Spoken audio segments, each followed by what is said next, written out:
Omni-African Collective. Building community, pending revolution. Welcome to the very first edition of the Author's Spotlight, featuring Dr. Serie McDougal III. In this episode, Chris Marshall and Dr. McDougal explored the functional use of Africana research methods in our everyday development. The spotlight is on two of Dr. McDougal's books, Black Men's Studies, Black Manhood and Masculinities in the U.S. Context, and Research Methods in Africana Studies, Revised Edition. The link to purchase both books is below. As always, thank you for supporting Black scholars. Enjoy. Hi, I am Christopher Marshall, co-founder and director of the co-founder and director of research of the Omni-African Collective. Today we are doing Author Spotlight with Dr. Serie McDougal III. This is a tremendous interview. This is an interview of a lifetime right here. And very honored to have you, Serie. You can just introduce yourself, to the community and let people know who you are. Hi, my name is Serie McDougal. I'm a professor of Pan-African Studies and author of two books, Black Men's Studies and Research Methods in Africana Studies. And I just want to thank you for inviting me onto your show, and also thank you to the viewers who watch your show as well. I appreciate the opportunity to be able to speak to you and for them to hear me as well. Yeah, this is it's truly an honor because the type of work that you do, we typically a lot of us don't even know that it really exists. So to be able to discover such a mountain of information is truly remarkable. And I'm the African Collective, the viewers, everyone is truly grateful to have you here. So starting off, what is your intellectual genealogy? Oh my God. My genealogy. I guess that would start with my mother and father, who would give me different assignments and kind of like side assignments outside of school, regular school, to do just to pass the time, make sure I wasn't wasting my time. I guess, even though I wanted badly to waste my time. But I think after them, there was a professor I had, actually, a teacher, a black male in high school named Mark McConney. And he introduced me to like chess. He kind of used chess to teach and to mentor young guys at my school. And he had taken an interest in me. And I like to say like that a lot of people, black males, had an opportunity to meet somebody early in life who sees something in them that they don't see in themselves because you're too young, or you can't see as far as they can because of their wisdom, or they just recognize something in you. So he did that with me, and kind of like really motivated me to focus on scholarship and just thinking, intellect in general.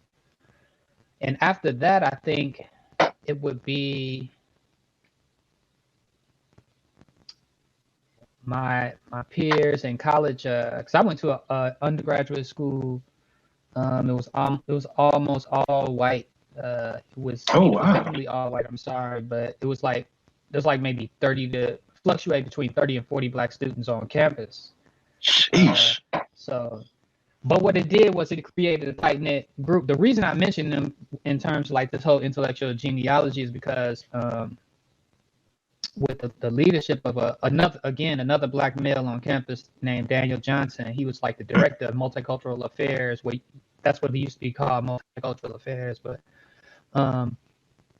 he kind of encouraged us to like, okay, you all are not getting taught these things at this school, then you should go to a conference. Like, why don't you all organize, go to a conference? We went to a African American Student Leadership Conference, and I went and I went with them, my peers, our Black Student Organization, and we went out and we kind of like learned like all of this scholarship by people, John Henry Clark, Sheikh Anta Diop, and we went to a presentation by Steve Coakley and like all these folks, and yeah.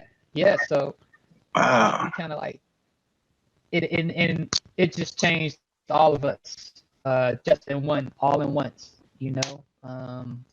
And after that, I went to SUNY Albany, and under the mentorship of a black woman by the name of a black woman by the name of Marcia Sutherland, who just introduced me to black psychology. And after that, Temple University, I was taught by probably the best teacher I ever had, Sonia Peterson Lewis. Research methods is just off the charts. And then I had already been reading his work before I got there, but Dr. Malefi Asante and Dr. Amma Mazama, they shaped that. Like, how do you take an epistemological, like, or theoretical approach, to advancing do scholarship that's not just interesting, but advance the discipline. And then I would say, I think thinking about the discipline, like the philosophy of the discipline, and that was like kind of people like Obata Shaka, and then epistemology more from Dr. Wade Nobles, I would say. And like, Ooh. Wow, I think those are the people who shaped my thinking, all the way from Steve Coakley all the way to Wade Nobles and Obata Shaka, and everybody else in between. So, Man, I mean, just to kind of comment on, your intellectual genealogy, I think you're the first person to really give analysis and breakdown of a lot of books that I thought I was like the only one that knew about them. Because, man, real quick, I gotta give you a shout out on one book in particular. One book in particular, right? This is a question I got later, right? But because of you, I was able to find this book. Oh yeah. I was able to find Cold Wind from the North and know about the two cradle theory. So I think it's interesting because, it's hard to find Obata Shaka books, and it's becoming harder to find Wade Noble's books. So seeing that you're able to research them and break them down, it's really, really helpful because, and now I'm starting to see the foundation and see how you become an extension of their work and have become a bridge to people like me and the Omni African Collective. So when I teach, political education, I have a much better reference point.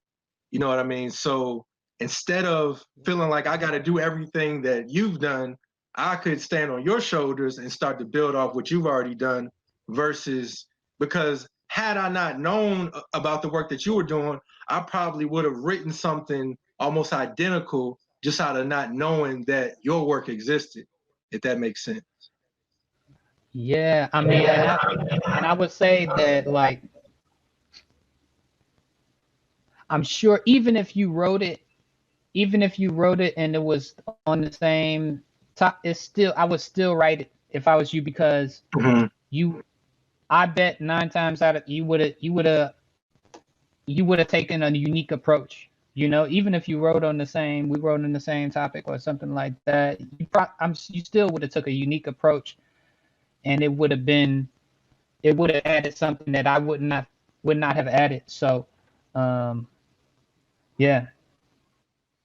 Yeah, I mean, it's Feel that. man, yeah, because I mean, just understanding that people like Malefi Asante, Wade Nobles, Shekanta Joe, all have intellectual, um, um, I guess, intellectual trees the same way coaches have trees. You know, like Bill Walsh, for example, or John McClendon, a black coach who was probably the best, probably the most important person in basketball history, black coach who produced a lot of what we enjoy about basketball. So to see that our great scholars still have intellectual histories that are still living, man, it's very inspiring. And so my next question is, what is the role of the African scholar in the African community? Wow. Yeah, you always got the big questions. Okay, so the role of the scholar. Okay, so this is something I've been going back to and back to and back to for a while, but um, John Henry Clark, he has this statement where he talks about, it's actually a chapter that he has, and it's published in Nathaniel Norman's African American Studies Reader. But in it, he talks about the scholar as the clock watcher of history. You know, he has a statement about history is a clock that we use to tell the political time of day, to let the people know where they've been, what they've been, and where they must go, where they still must go.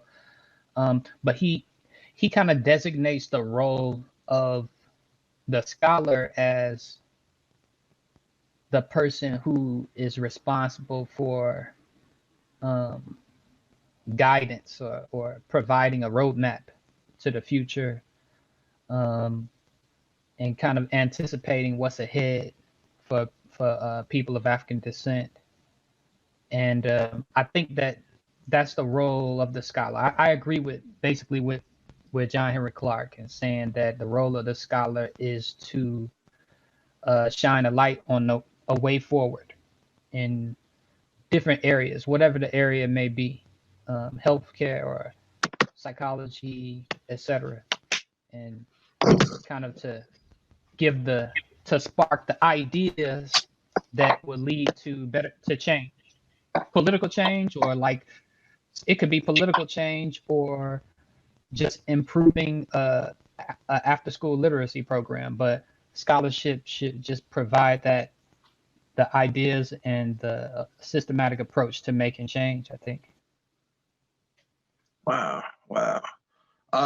And leading into my next question, how do we develop quality African researchers? Quality African researchers.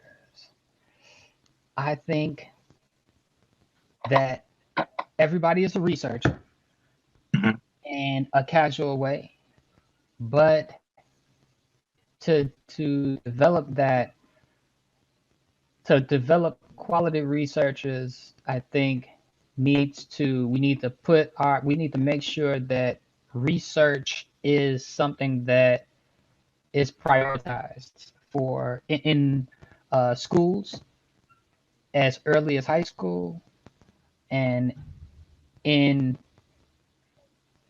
my discipline in Africana studies and Pan African studies, I think we need in-house research methods courses, because the research has to be taught from the vantage point and from the lenses of our culture and experiences.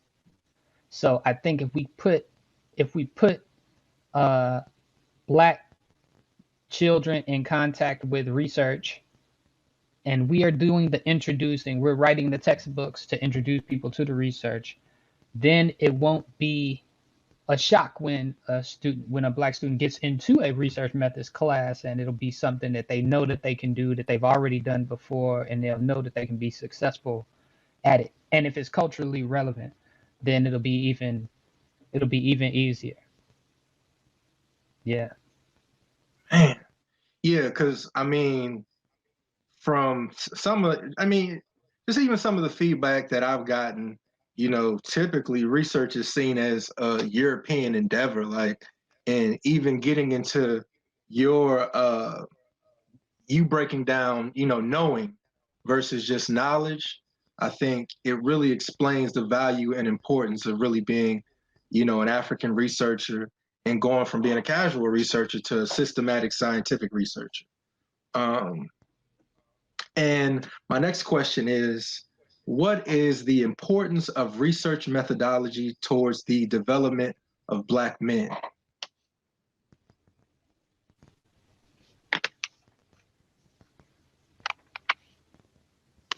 So methodology, of course, it's the approach to it's very close to the notion of epistemology, the philosophy of knowledge. But I think that for Black men, research methods is particularly rewarding because with so much misinformation about Black men, for Black men to understand how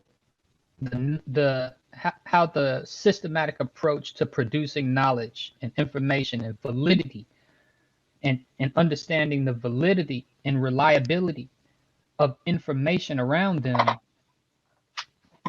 will not only help them to decipher anti-black male information, how to critique and to break down misinformation about themselves.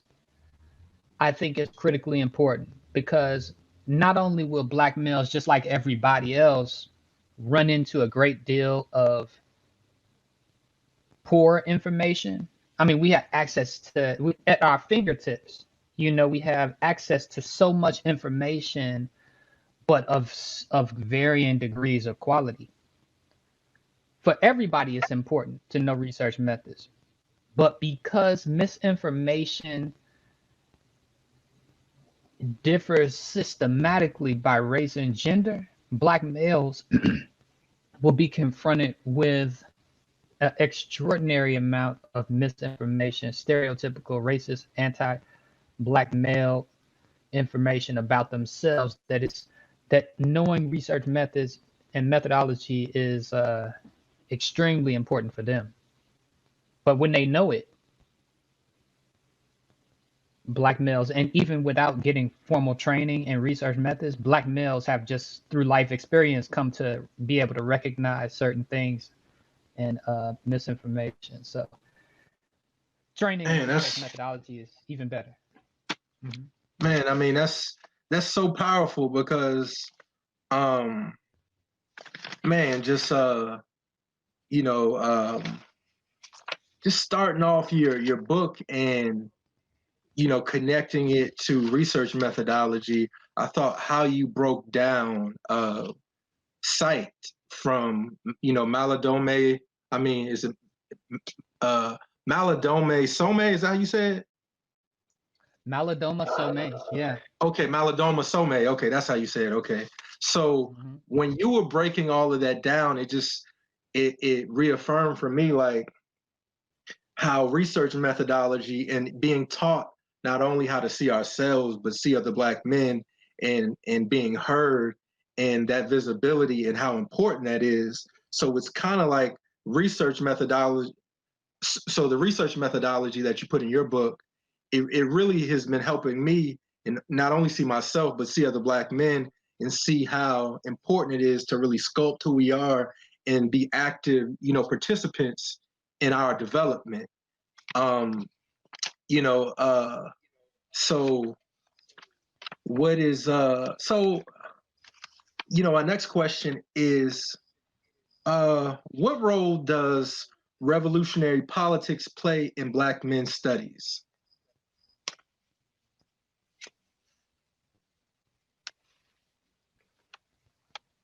You gotta forgive me. I'm writing these questions. Oh no, take your time. No, take your time. I'm looking at my notes and going and just making sure I got everything in order, making sure my research process, because I gotta make sure I'm doing my literature review properly. Yeah, I think that that revolutionary politics. May I ask you what you mean when you say revolutionary politics? Okay, so when I say revolutionary politics, what I mean is anti-capitalist, anti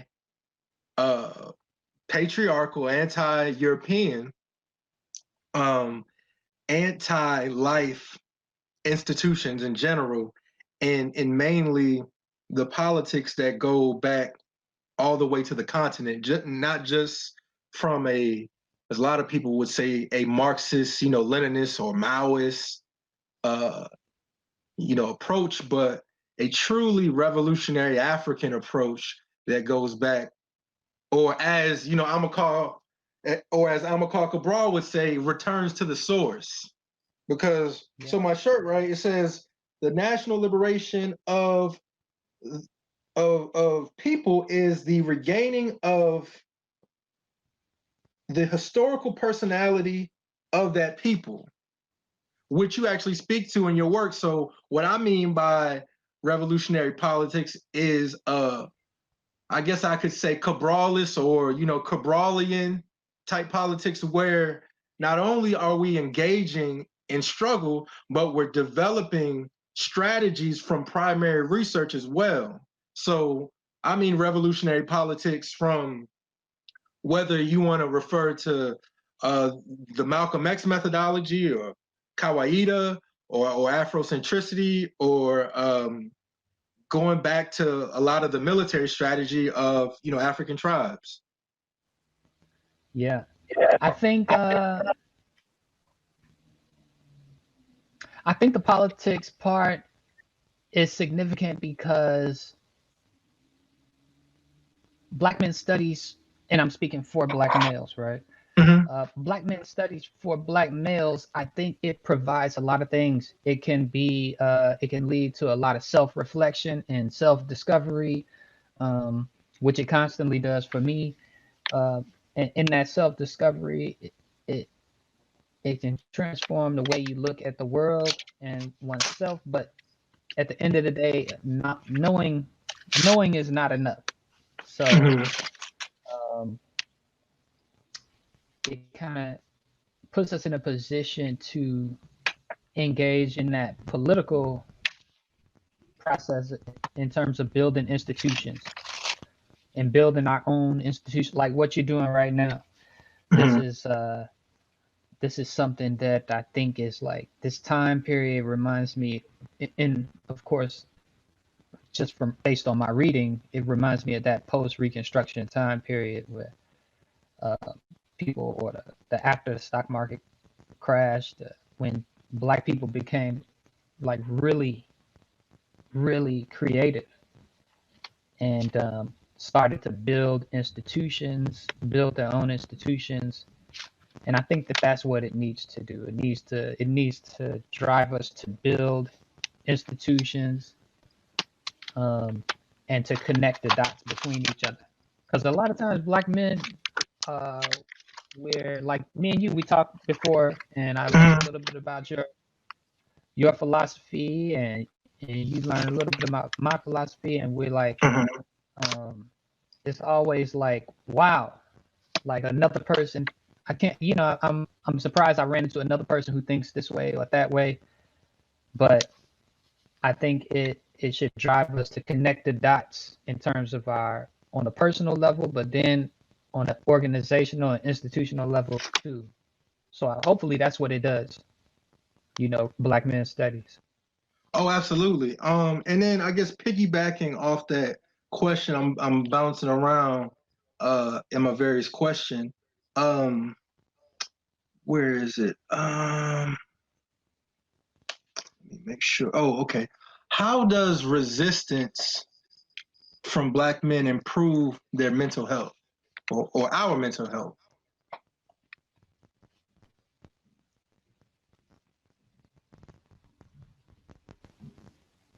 Oh, wow. That is a good question.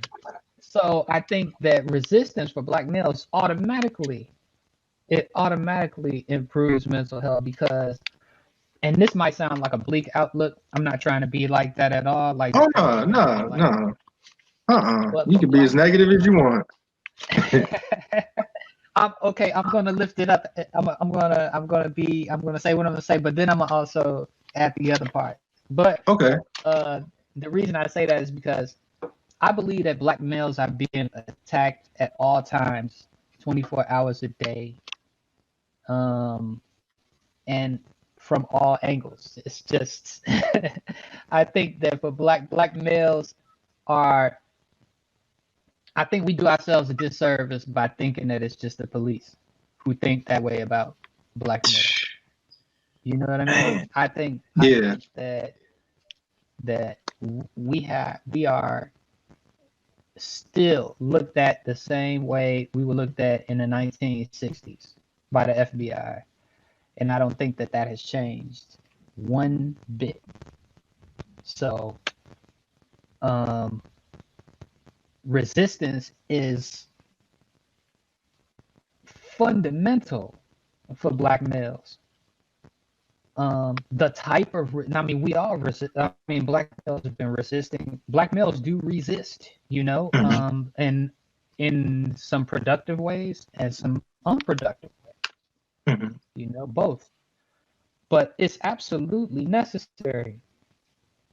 Um, and also resistance in the sense of resisting oppression in different forms. Okay, but also resisting politically, I think also is necessary because it's like France Fanon. I think France Fanon talked about this, but um, how the healing in resistance. You know, I think a part of our healing comes with resisting things, whatever it is. Though it doesn't have to be one thing, um, Mhm. or the popular thing.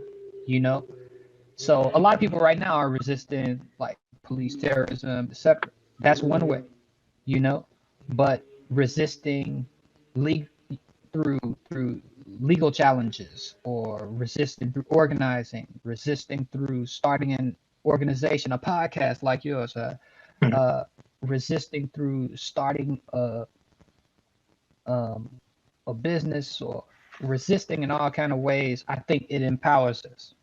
Now, I don't want to make this. Not trying to make an equivalent comparison here, but for Mhm. example, when people have been victimized by, um, well, someone has a relative who's a victim of drunk driving, Mhm. you know, was hit by.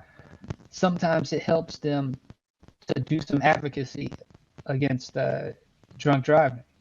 You know, when women have been God forbid, assaulted, sexually assaulted. Sometimes them being advocates against sexual assault, it provides them a level of healing.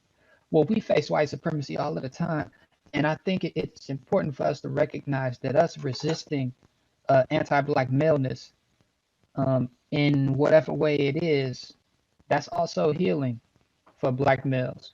Because everything else, I mean, if we don't resist, then everything is like, okay, I got to change the way I think about it, and maybe that will help. And or I have to avoid situations, and that'll help. But stopping the source of the problem or fighting, actually resisting the source of the problem, also has to have some kind of a role, you know, in healing. So I think resistance is definitely important. Um, yeah, I mean, just because I was reading that portion of Black Men Studies, and I think you got into uh, Fanonian peace, I think it would be called, or Fanonian resistance. And it made me think of George Jackson's Soledad brother, Huey Newton's revolutionary suicide, and how therapeutic it is. Now, when I say it's therapeutic, it'll, for a lot of people, it'll sound crazy, but when you hear another Black man working through the various issues in his life and processing them and putting everything in perspective, then you don't feel like you're paranoid or crazy or feel like you're just being pessimistic. But when you read revolutionary literature, it really helps you see the world as it is, and then it helps you navigate it.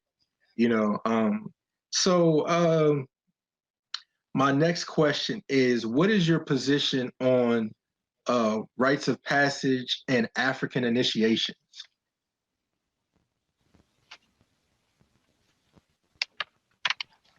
Okay, so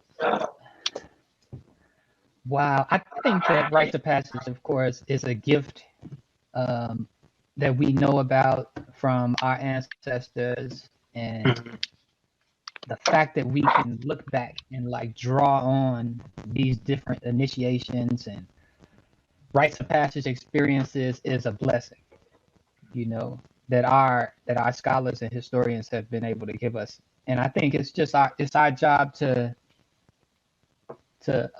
create new ones in the present for different purposes, and to basically overall to advance, of course, our culture, values, and our politics. Basically prepare people to be of service, to families and communities. But of course, we have to make them local. We have to make them local to us, and they have to be very intentional.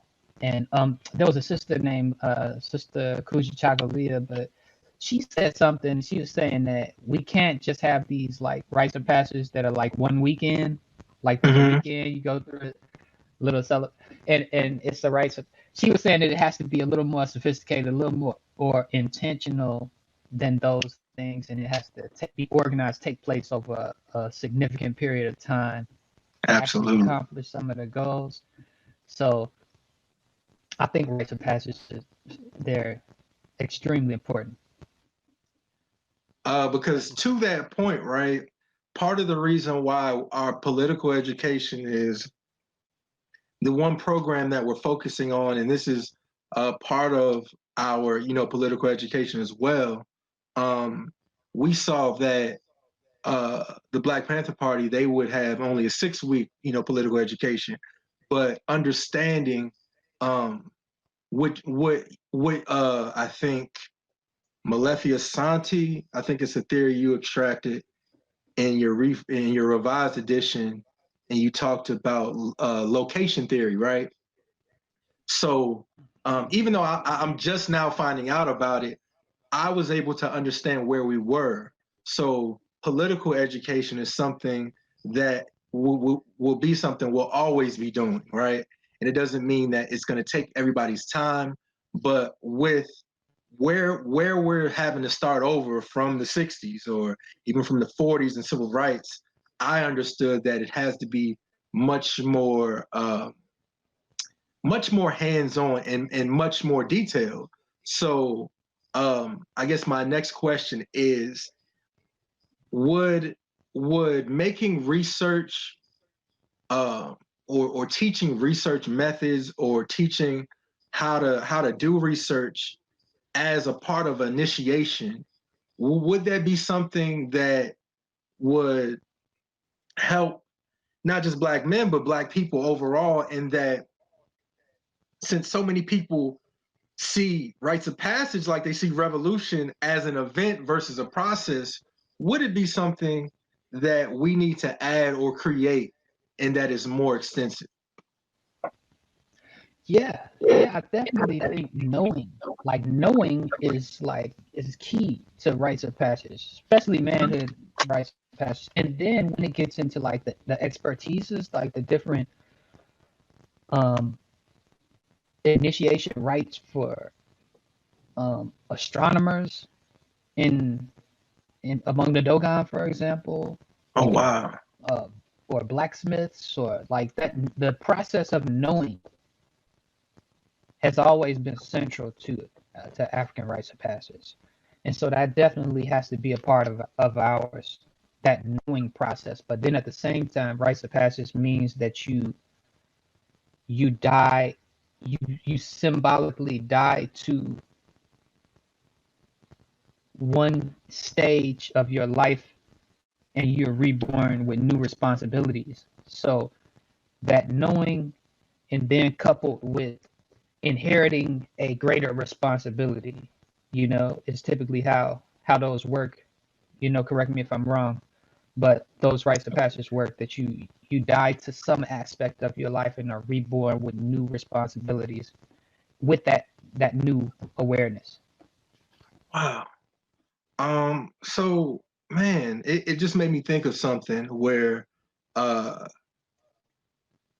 because I started to read, Fukuyama, and I was reading um Awakening the Natural Genius of the Black Child, along with the developmental psychology of the Black child. As we were reading Psychopathic Racial Personality, the chapter about the developmental psychology of the Black child theory, I believe. And my question is, would it make more sense to be more intentional about Black male development at each stage?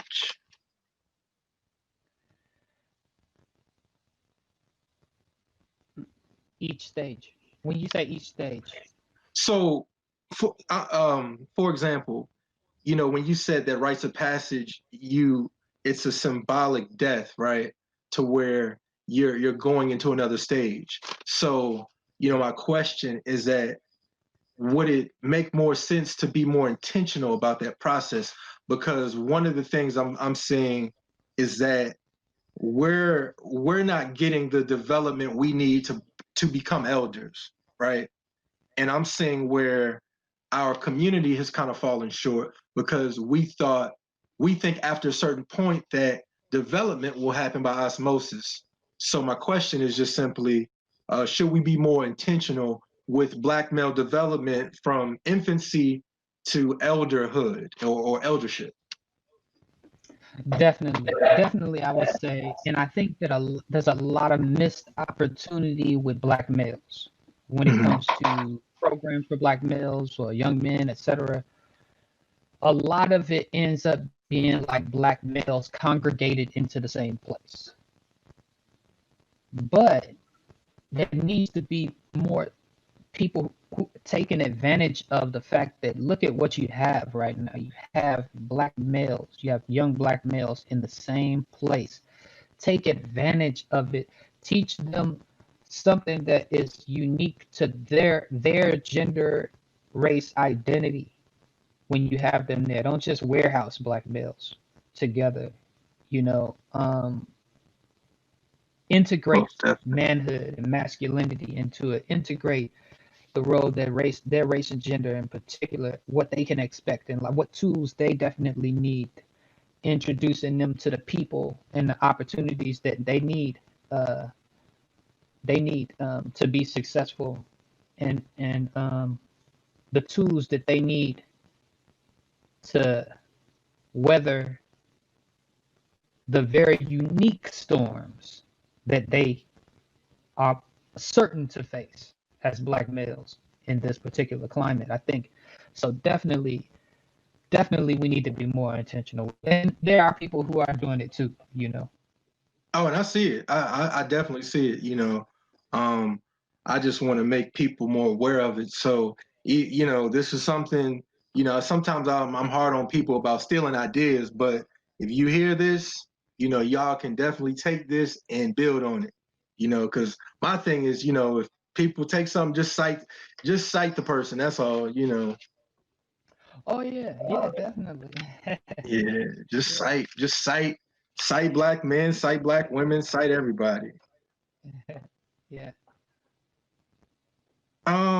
And then my next question was, how important is African identity to Black male studies?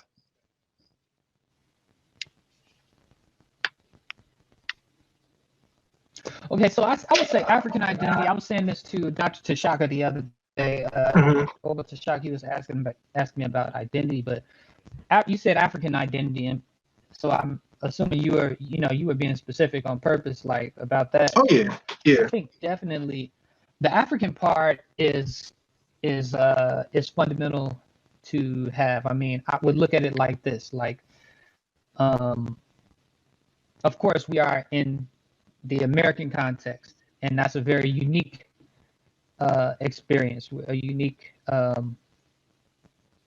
culture has emerged, etc. Like in Brazil or anywhere else, black people in the UK, etc. But the African part is extremely important because that's a point of departure. It connects, like, to use the language you use, that our cultural and historical genealogy is fundamental to it.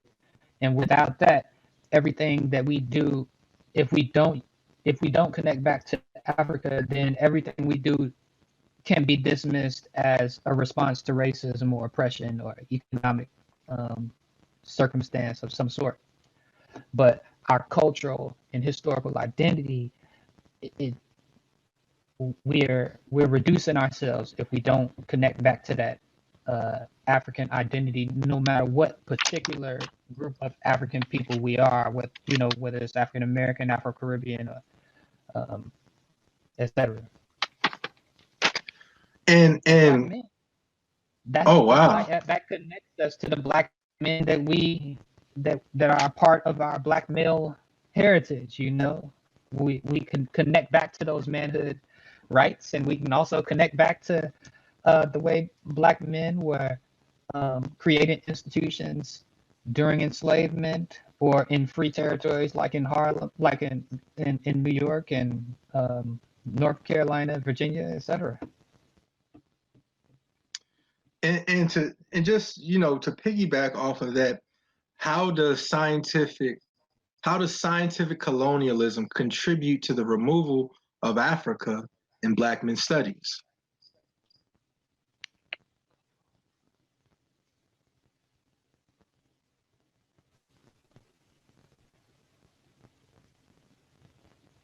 Well, yeah, definitely. I would say white scholars, scholarship about black people and about black men, scientific racism, all of it has sought to dehumanize black males as brutes, animals, um, and also cutting African Americans and African American men in particular off uh, from Africa. So scientific colonialism is definitely sought to reduce black males, um, so that in some cases so that they could marginalize us, in other cases so that they could justify killing black males. Scholarship was used to justify the systematic killing of black males, and more recently, marginalization politically. Because what I've noticed is, and I've gotten into some back and forth with people, and what kind of what bothers me at times is when our cultural and political foundation are solely oppositional, right? And what I'm reminded in your work is that we have a tremendous foundation, not only in America, but in Africa, but in the islands. So we don't have to be reduced solely to our experience here and think that we are only black because we're not white, right? So, building off of, my last, question, can you explain power-centered or asset-based approaches to studying black males?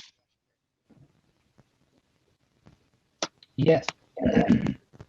So I think that the asset based approach is kind of an approach that draws on the strengths of black males, because the educational system right now is not geared toward any of the strength of males, much less black males, but um, but having an approach to at least research that draws on looking at the strengths of black males, looking at the resources that black males bring to the table, instead of looking at them as uh, disadvantaged. So I think that changes the way we approach black males. If you look at black males, for example, um, if you look at the study of black males in educational settings, so much of the research is about black male failure, that you have black males who are achieving highly, or you have black males who are doing poorly academically in one area but achieving highly in another. And nobody's really interested in interviewing the young black man who is on the honor roll, or nobody's really interested in interviewing the talented black male who is excelling in chess, or maybe in some other area, but focus on the fact that he's failing, or in another. So I think that the asset-based approach does better explaining who black males are, instead of focusing on a failure, and focusing on those assets can be the key to solving the problem. Because otherwise you get a lot of problem-centered research and you come away having a detailed understanding of the problem, but you haven't looked at black males assets, which means that you can have a long detailed conversation about the problem with no solutions, because the solutions lie in their assets, so that's the the importance of taking an asset based approach. Wow. And I mean, I think what your work has taught me is the importance of sight and hearing black men, because too often I think part of the reason why I even personally struggled in school, it wasn't due to lack of ability or being intellectually, inadequate, but it was my inability to produce based on the interpersonal relationships with instructors. So I couldn't get my mind into a place to where I could do the work because of the hostility I would receive as being a black male in a hostile environment. So, I mean, like even now, it's very difficult in a lot of universities for black men to be heard, to be seen, to be visible. And I think that in the research process, I know you have obviously, acknowledged this, but for far too many other scholars, they can't see how not listening and not hearing black men is very detrimental to our development, and really determines whether we thrive or fail, you know. And so leading into my next question, how does Ubuntu guide research for black males? Ubuntu, yes. So I think that Ubuntu, it kind of contextualizes black men's studies as a process, um, something that is an ongoing process of becoming better, and enhancing black men, enhancing one another, and enhancing their families and communities. Because Ubuntu itself is a process. It's humanity as a process of being humane to other people. So I think that Ubuntu gives black men studies a humanitarian agenda, of what's expected to be done with the knowledge and information. My hope, for example, is that people will learn, what black males in particular will engage in black men studies and start to build with one another. And that's how I see the concept of Ubuntu playing out with black men studies. That black men can get in one another's presence, and like you said, to hear one another. Because I mean, it's just like a conversation. I'm sure you've had conversations with people who finish your sentences, or they cut you off, or they assume that they know what you before they even talk to you. They don't really need to listen to you because they already got a preconceived notion of what you think and what you'll probably say or do.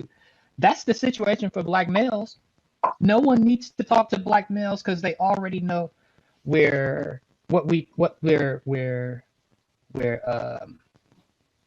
hypersexual, we're violent, we're criminal, we're probably athletic, we and not athletic in a good, they Yeah, now I know what you mean. Athletic like a good slave. that not that intelligent athletic mind and body, which is that's what our black athletes have, but that just physical specimen,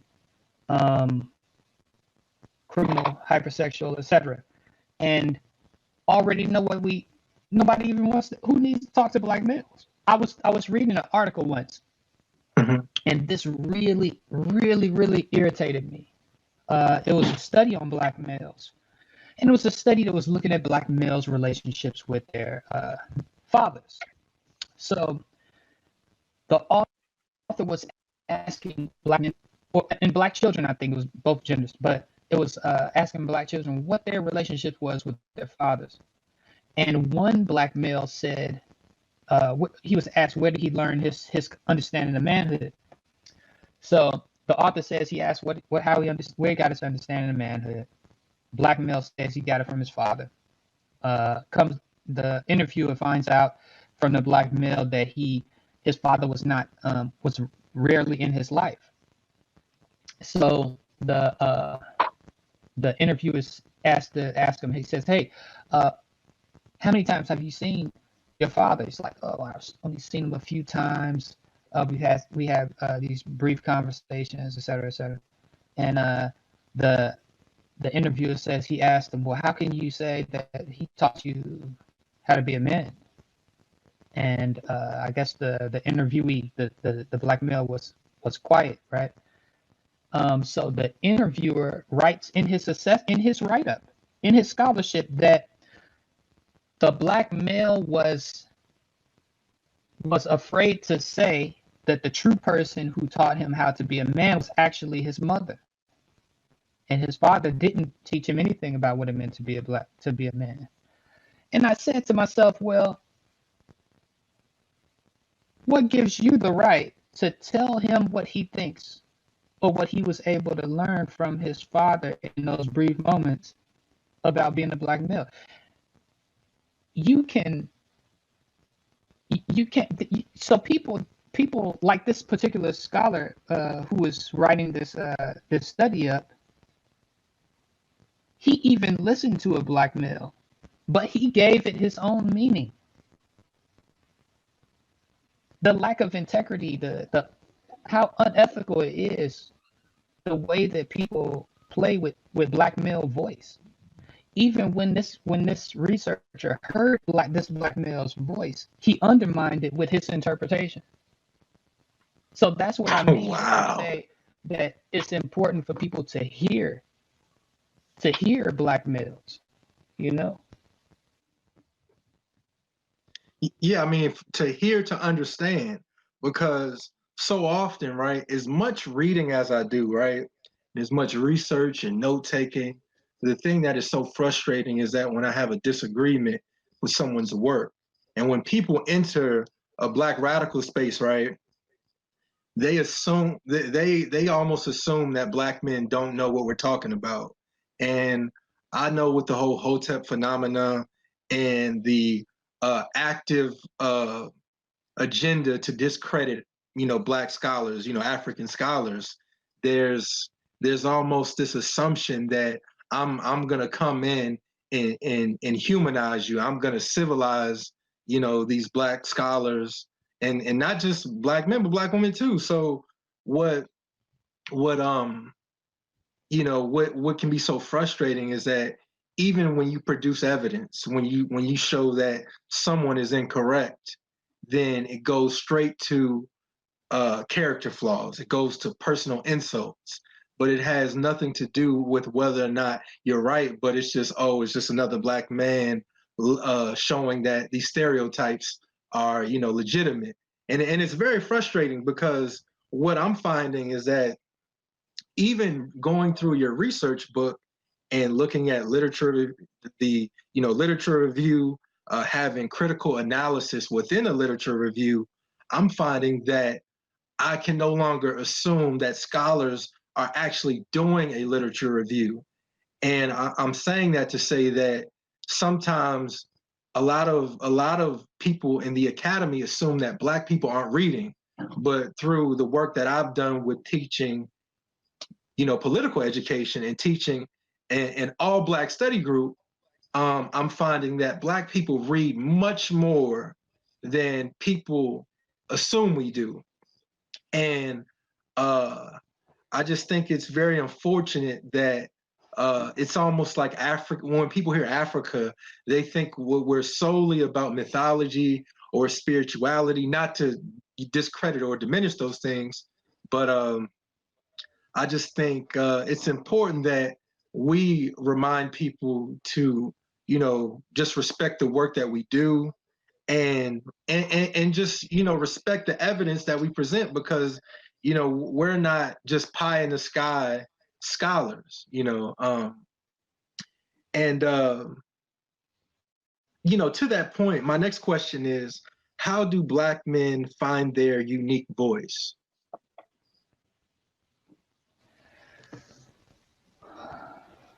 Wow.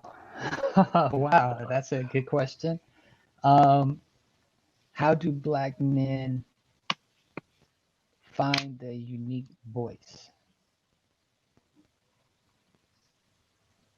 That takes, I mean, I think that that's something that's also a process, I think.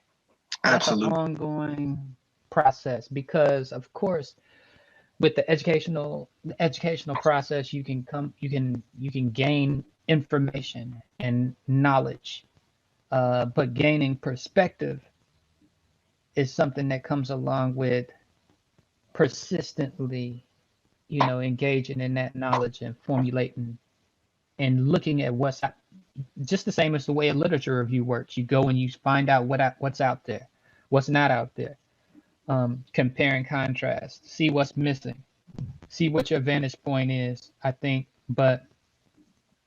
that Black men, maybe like other people, just like other people, come find their unique voice when they do their own investigation. When they do their own investigating, they look into things for themselves, um, and then combine that with their values and principles, and find how they interpret a situation or a way forward. And the challenge with that is, what you said, that people begin to challenge, or people begin to try to undermine you, or be kind of like nasty or disrespectful, or but when people do that, it has to be like, that's how you're on the right track, actually. Mhm. Because it's like, I guess, in a fight, when you having a technical battle, and then somebody just it's too much for them, so they reach down and grab some dirt and try to throw it in your but Yeah. if you can't challenge something that another person is saying without being insulting or trying to insult them, then that's how you must be on the right track. Oh, absolutely. I mean, absolutely. Because in terms of, I'm a go to your other book real quick. Let me see. Let me see. I don't remember the question. It was um. Oh, there. I'm tripping. It's right there. Is is Marxism used to overgeneralize anti-capitalist black is Marxism used to overgeneralize anti-capitalist black resistance?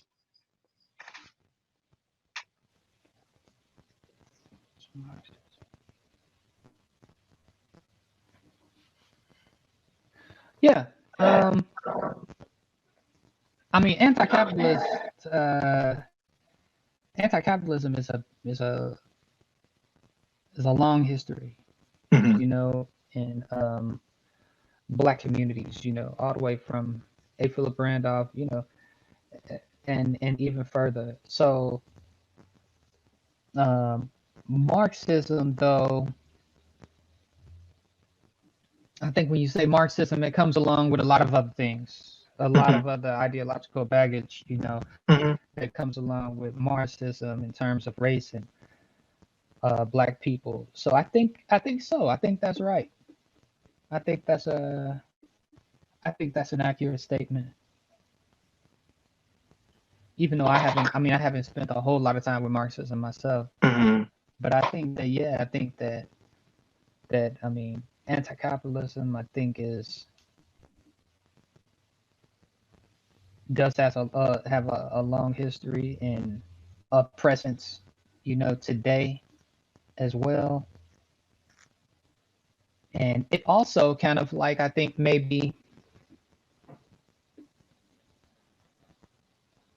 like Amilcar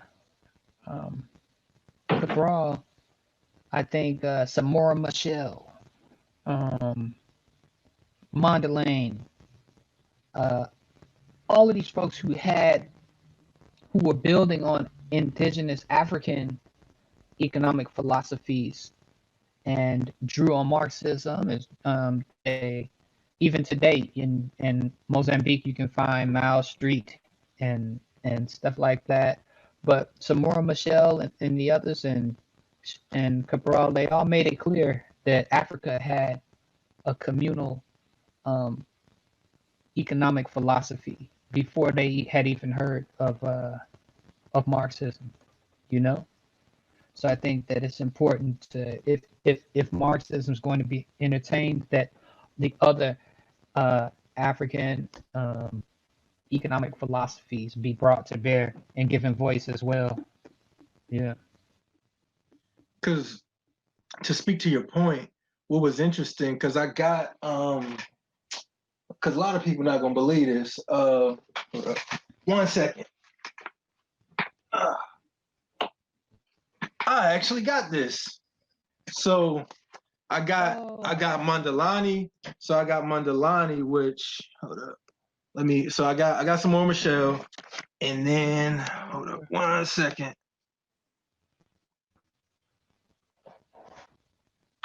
I got Mandalani as well. Wow. So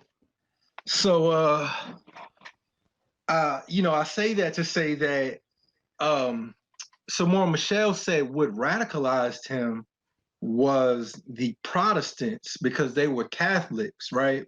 So it just shows you how what we think inspired them may not be what actually inspired them. Because even what I'm finding in reading both people like Huey Newton and Chokwe Lumumba, we got to start to see Malcolm as an ideological and intellectual tree. And I mean, of course, he's an extension of Garvey and John Henry Clark and other scholars as well. But what I'm finding is that Marx is somebody who comes in a much later in the revolutionary evolution of Black revolutionaries and Black scholars. So, and it's not to say that I dismiss his analysis of from feudalism to capitalism, but it just means that in terms of seeing Black men and acknowledging the ideas that produced our resistance, is important not to have too much of a narrow scope. You know what I mean? It's because even me being an atheist, right? I always say that I'm an atheist. So Malcolm and Martin, they believed in God, so I wouldn't have to, right? And even if I want to be quote unquote dialectical, right? Samora Michelle, his folks were Catholics. He was a Protestant, so I feel like I don't have to believe in God or practice the religion to get the information. I could just go straight to the information, and I think that's powerful. And I'll even get to one minor disagreement. The only disagreement I saw in your work was the Black church being a institution to develop Black male leadership. And it's not to say that your research wasn't correct, right? It was only saying that I think the other avenues that you provided with the pre-colonial cycle of Black male development and just the different research processes that develop skill in other areas, it just showed me how we have alternatives. So my only thing is, even within the context of the election, voting, and everything, I think the Black church is an institution that's run from the outside, right? So yes, Black men who go to church will have enough civic engagement of something that's already set up.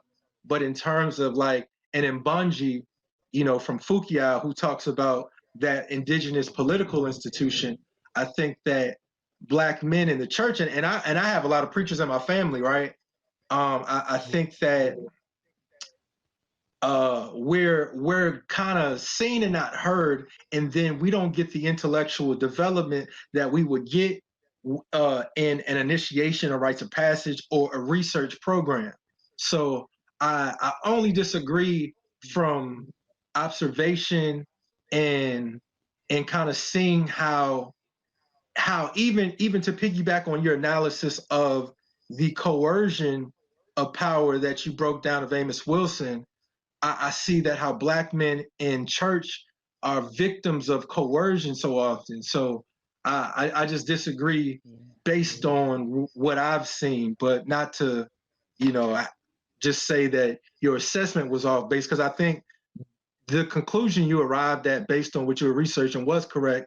I just disagree with the Black church still being a institution that Black males can still develop into leaders.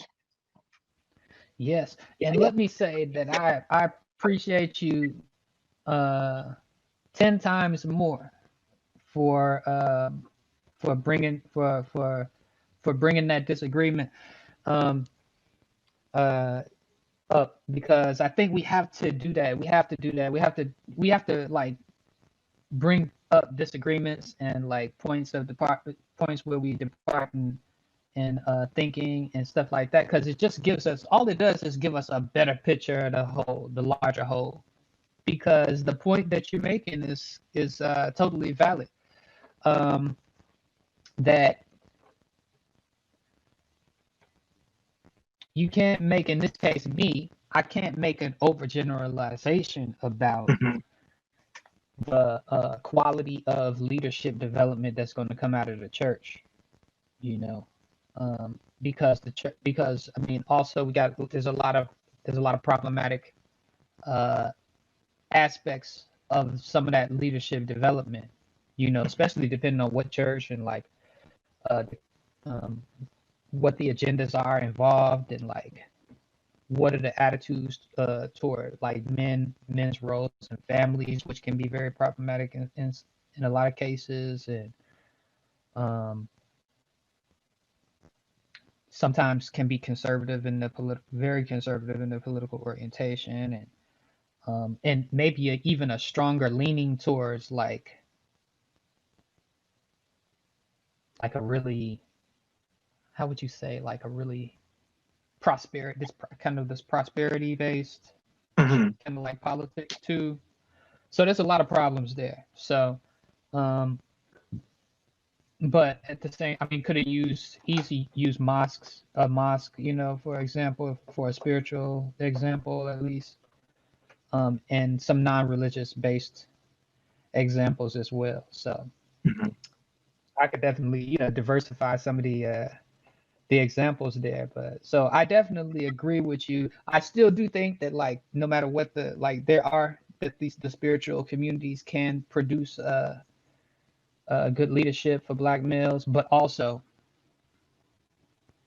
we have to closely monitor the nature of that leadership, because the quality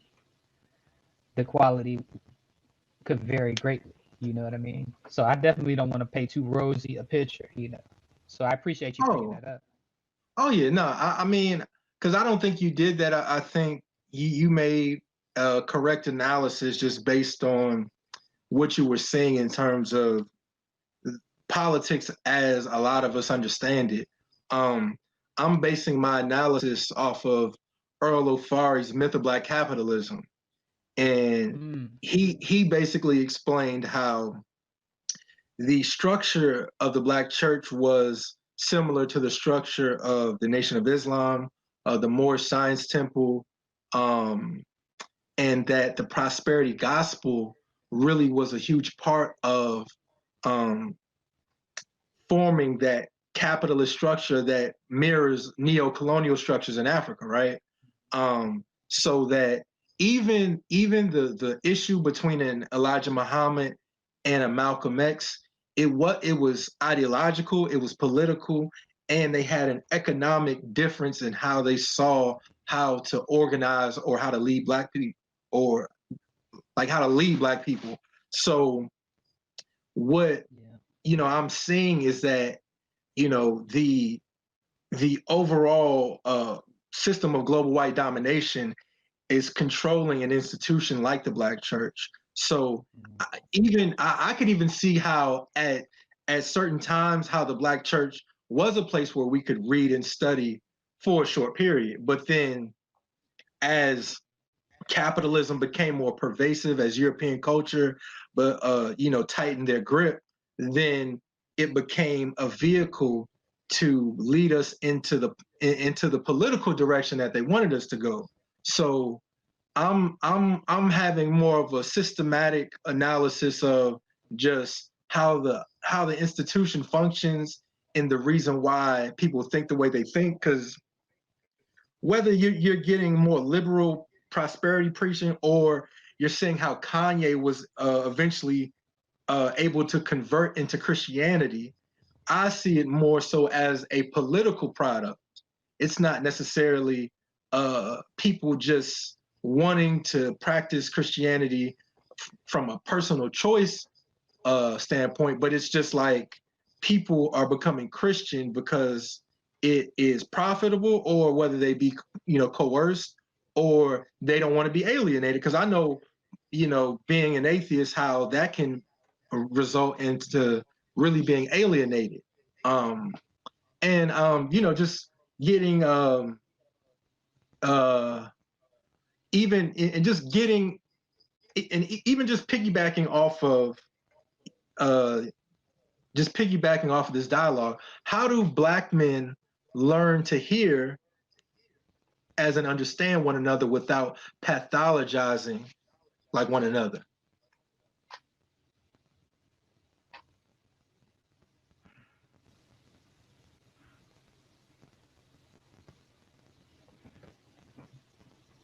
I'm trying to give you an honest answer to that because I think that, like, of course, all honest answers, but um, because I think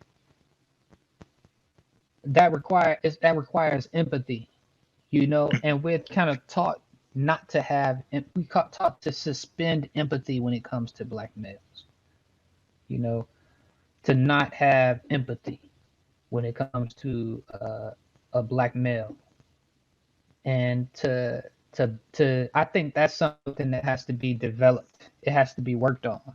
I think it's something that's natural to have empathy, but we've just been taught, myself included, because I'm not trying to say like just like some people have, but we've all been taught to temporarily suspend empathy. Just like when we go into the movie theater, we have to temporarily suspend reality, you know, just so we can appreciate the movie.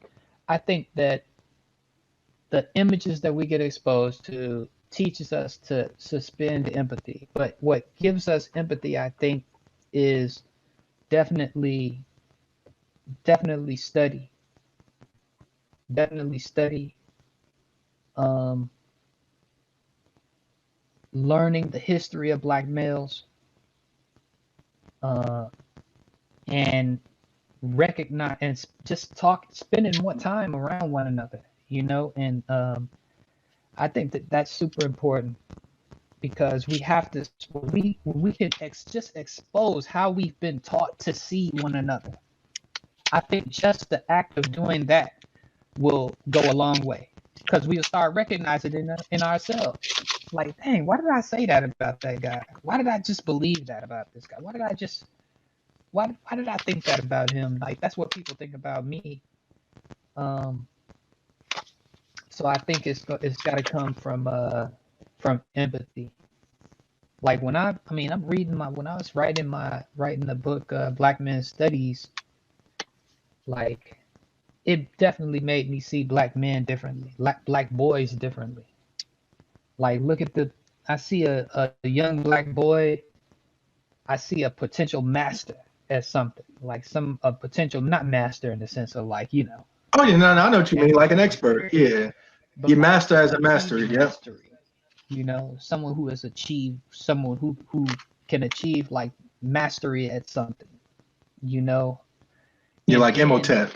what right, what almost makes me want to, like, I go into that, again, not to be too negative, but when you start to think all of the things that little boy is likely to experience or to be exposed to,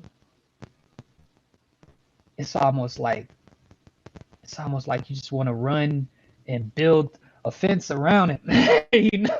No, for real, Just for to real, for real. protect his potential from that, protect his potential from people who want to teach him that something's wrong with his masculinity, that there's something wrong with his boyhood, he's toxic in some kind of a way just based on his nature.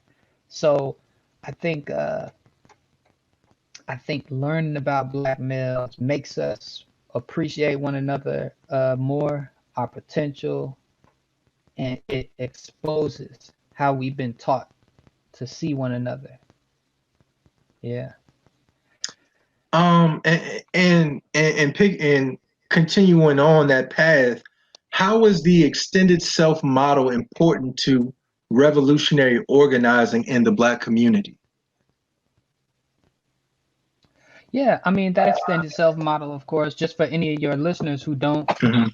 who don't know what the extended self concept is, it comes from the scholarship of Wade Nobles, Wow. who talks about us as having an extended self, meaning that we are not isolated, separate individuals, but we're an extension of our community. We are at once, we are spirits, minds, um, we have physical body, but we're an extension of our ancestors and God. So he has this extended notion of self, and it helps us to guard against thinking about ourselves as it guards against individualism, not individuality, but individualism. Oh yeah, yeah, yeah. Because In terms of yeah, seeing yourself as separate from the community in that context, right? right, separate. Your interests are separate from the communities and etc. So, in, like, say, if you look at uh, a Khan understanding of the self, or a Yoruba Ifa understanding of the self, being a separate individual is impossible, you know, because a person is born and they're already in it. They already have a spirit that came from the ancestors, a soul that came from the ancestors, spirit that came from God, and a body. I mean, you're already an extension of these different entities. You know what I mean? So being this separate person is impossible. So with that being said, um, it comes along with a sense of responsibility, and how communalism is actually ingrained into our nature, because we're already an interconnected entity. You know, just to give you an example, I had gone to this is my first experience with a healer. Now you're atheist, but you will appreciate this. Oh, absolutely. I really will. So I went to, this is my first experience. Well, yeah, first experience in Africa, right? So I'm a student, go to South Africa, and I'm playing basketball, right? Mhm. And your listeners will probably get a kick out of this too, because it's kind of funny. But so I go down there, and the sport is football, right? So and soccer, really, right? Soccer, yeah. So Football is in soccer, yeah. right. So I'm down there playing soccer, and they're killing me, right? Running circles around me. So they say, okay, you want to go play basketball? So we play basketball, right? Now, I'm not even that good, okay? Mhm. In Chicago, which is where I'm from, Chicago, I'm not that good. Mhm. But in South Africa, I felt like I was Michael Jordan. Because it wasn't their sport, Man, yeah.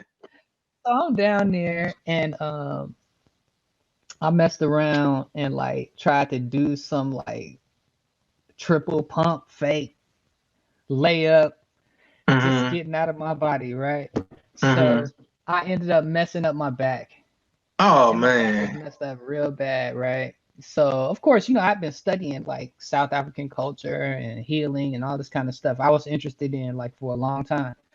So I had already gone to a few healers, right?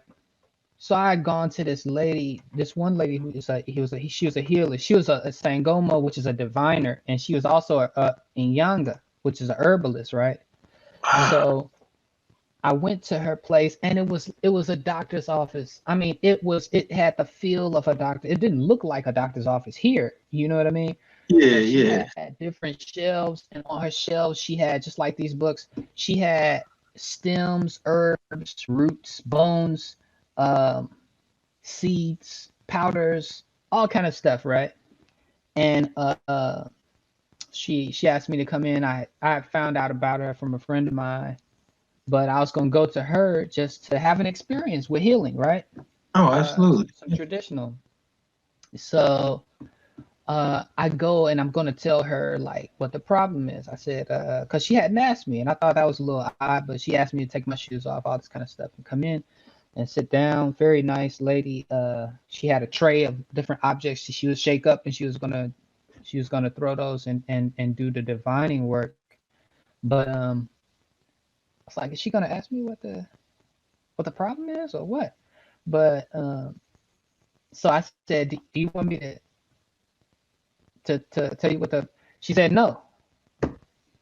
Uh, I don't need you to do that. Um, she just said, tell me your name, and then she did her. She shook her tray, and she threw the objects in the tray, and she did her thing, and she said, so how did you hurt your back? So I'm like, oh, okay. So I'm like, all right. Whoa. How does this work? So I'm like, okay, all right. So, and I'm kind of being like really like American about it. You know what I mean? Like I'm Mhm. really questioning it and whatnot. Like, is this real? Mhm. So she said, I said, I didn't tell you what was wrong. And she said, no, she said, your ancestors see you all the time. I just asked your ancestors. Oh, So wow. she says, she said she asked my ancestors, and then she said, what happened right here? And she reached to the my lower back on the side that I had the pain, and she said, right here. And I was like, oh my God, she just went to the exact spot. So I told her what happened. I was playing basketball, etc. Right? And then she says, okay.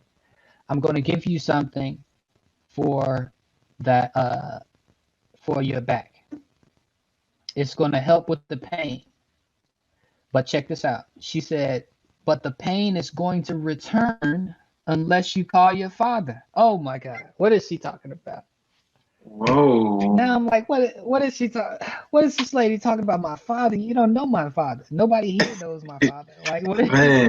what are you talking about? Like, I've never spoken to about my father to anybody here. Like, Mhm. for what reason? So how are you bringing up my father? So she says, you have to call your father. And I've said, well, why? What's wrong? Like, I'm starting to think, like, is something happened? Mhm. Like, I'm not sure I believe this, but do you know something? Like, did something happen to Mhm. my father? Like, because you make me want to call him right now, actually. But Yeah, for real. Yeah. Uh-huh. right. So Wow. she's like, no, you have to call your father. Your father tried to give you something before you left. You didn't take it. And I was like, oh my God. My father tried to give me $1,500 before I went on this trip. But this is the thing. My father had lost his job. You know, he lost his job Man. before I got on that trip for like over a year. He had been unemployed. So by no means was I taking that $1,500 from my father. So I told him no, but like not in a, I didn't think that was a problem. You know, I just Yeah. said, no thanks. I got it, Dad. I'm using my loan money, right? Because I'm in college, which is, I mean, you know, it's a terrible idea. But I was using my loan money, right? Yeah. Um, and I told him, nah, I'm fine. But she said, uh, when you told him no, that bothered him because he knew how important this was to you. He wanted to contribute to your trip, you know? Uh, So she said, you need to call him and talk to him about why you decided to turn down this money.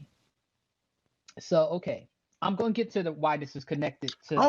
no. I'm seeing how all of it is working together. I'm enjoying it. No, I'm enjoying it.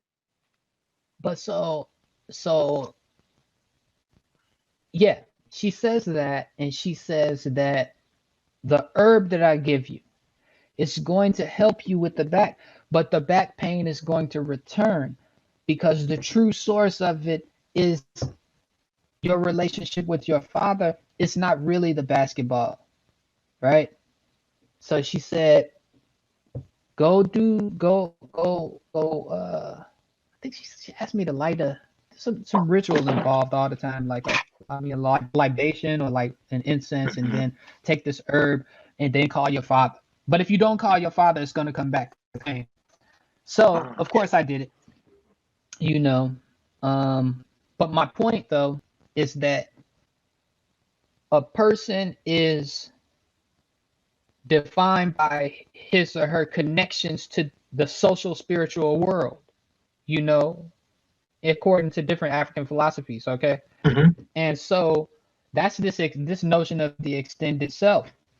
Because if there, and from Ah, that perspective, that worldview, if there is a break in your social spiritual network, if there's some disharmony or imbalance there, then that is the cause of the physical dilemma.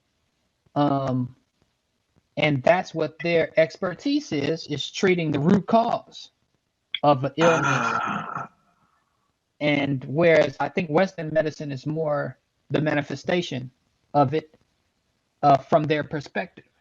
mhm. You know what I mean? So when Noble Yeah. says that we have an extended self, that's what he's talking about, that we are a piece. We're one piece of a larger social spiritual network. Yeah. Yeah, I mean, you know what? That makes perfect sense in that I know how things going on in the overall family structure affects people both mentally and physically. So I understand that as a very real thing. And I think ignoring things like that will does physically harm us or mentally harm us by putting off or ignoring what's going on between us and other people. And I know I asked you this before. I wonder, how do we blend, or how do we get spirituality and science to work together while understanding that these things are different? Now that's now you saying, how do we get spirituality and social science with that? Or I mean, just science. And so typically we're taught that there's no such thing as science, or science and spirituality are the same, right? So my question is, how do we recognize the value in both spirituality and science while understanding they're different, but getting them to work in harmony?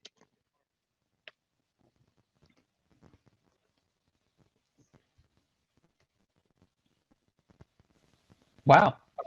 Now that is something that poses that can pose a challenge, or no challenge at all, depending on the perspective, right? Mm-hmm. So some people say, like, oh, your research methods book is all this. This is basically Eurocentric. You got, Oh, wow. you're trying to measure things, right? And it's quantitative. You got all this quantitative stuff, and that's Eurocentric. Well, my thing is that, okay, what do I talk about that's Eurocentric? Interviewing. I talk about how to interview. Is that, did white people invent interviews? Interviewing is asking questions and recording the answers and analyzing the answers. You would have to show me where white people were the first people to come up with asking questions. Experiments, is experimenting Eurocentric? All that is babies experiment. All experiment is what would happen if I do this, what happens? If I don't do this, what happens? That's just human nature. Experimenting is part of human nature. And if we are the first humans, then who do you think did the first experiments? I think the problem comes in when people read about the Tuskegee experiment, and you find out how white people have used, or racists have used, experiments to harm black people. Well, that's the experimenter that you have a problem with. Not experimenting, the act of experiment. So, or mathematics or quantitative work. We invented math. There's no way I'm Eurocentric because I'm teaching about quantification or quantitative research. However, at the same time, I do believe in spirituality, but at the same time, I don't believe that you can measure everything. You know what I mean?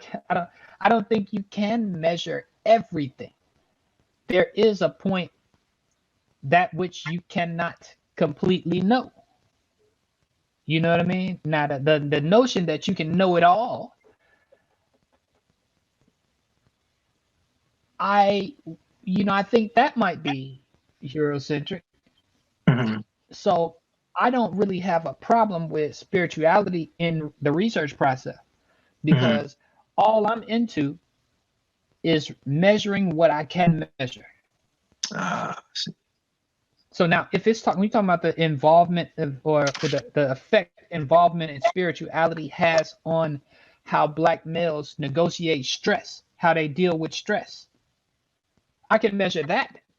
Mm-hmm. I can't measure the spirit. That's too great for me to know, and therefore I would not attempt to quantify something that can't be quantified. But I can measure the impact that that spirituality has on how black males approach fathering, or what their fathering values are, or how they approach mental health, how they deal with stress. Mhm. So I don't see a conflict because I have a healthy respect for what I can't do. That's on a personal level though. Mhm. So, so my next question, speaking, kind of building off of, your breakdown of not only science and spirituality, but the extended self, is how do we integrate into African secret societies, or do we create new Africans, or do we create new African secret societies for Black male development? Yeah, I mean, I think like we were talking about before, like rites of passage need to be local. I think Hmm. we need to create new ones. And also, I want to like add that I think that all people have rituals and rites, you know? Like Hmm. the first time the first time my mother sent me to the store in the evening Hmm. was a rite of passage for me. Ah, true, true. Now she sent me to the store all the time. Hmm. Send me to the store to get stuff that a kid probably shouldn't, shouldn't be getting. But the people at the store, they were adults. They knew me, you know. Hmm. They knew who my mother was and all that kind of stuff. So I could go to the store and buy anything, you know, Yeah. without an ID. Wow. Like a little kid, but that's back in the day. A little kid Yeah. walking up the street with a pack of cigarettes and all kind of stuff. Um, Oh Lord. but in broad daylight, right? Hmm. In the 90s in Chicago on the South Side. You know what I mean? Hmm. 90s Chicago South Side, and I was definitely in grade school. You know, how old? I'm not sure. I'm not sure if I was in the sixth grade or something. But she sent me to outside on purpose at nighttime to go to the grocery store. Hmm.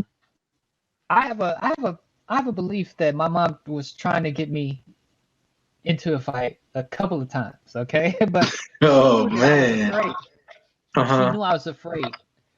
She had a problem with my fear, because I would walk around, like I would take the long way because there was this one alley that guys used to hang in, and kind of I was trying to avoid that, Hmm. and I didn't like to go out at night, and she knew it was an issue. She wanted me she wanted me to confront fear. A lot of her like rites of passage, I believe, or little rituals she put me through were attempts to help me conquer fears. But so I say that to say I don't want black people to approach our relationships with black males like we have nothing. We're Ah, human yeah, beings. We yeah. have culture. We do have something. We do have rights. We do have rituals and rights, customs and stuff like that. It's just that we need to do them in a more institutional, organized, collective, and intentional ways. You know? Yeah. So I just wanted to make that point, like that. It's not like we're starting from nothing. Oh yeah. Oh yeah. I mean, because recognizing, and I guess that put a lot into perspective for me. Just understanding why we're put in certain situations, even though we're not prepared. But I mean, I guess maybe that's a cultural retention in terms of having a more informal rites of passage. So, um, my next question is how do we apply, learn, and practice the eco bio communitarianism in just relation to what we were talking about? Wow, you really did read that book. So no doubt, eco bio communitarianism. So basically, I think the eco bio communitarianism part is like it's African environmentalism. You I know, see.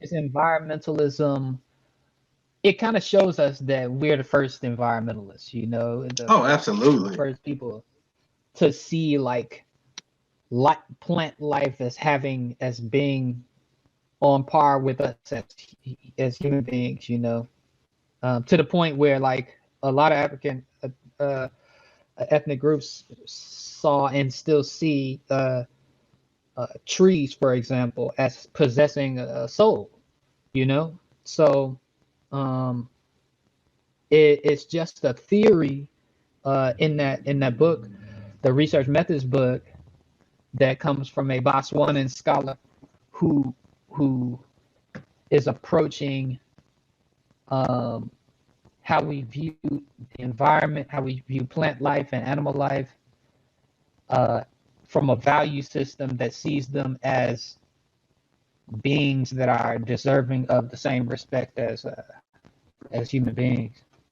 Mm. Yeah.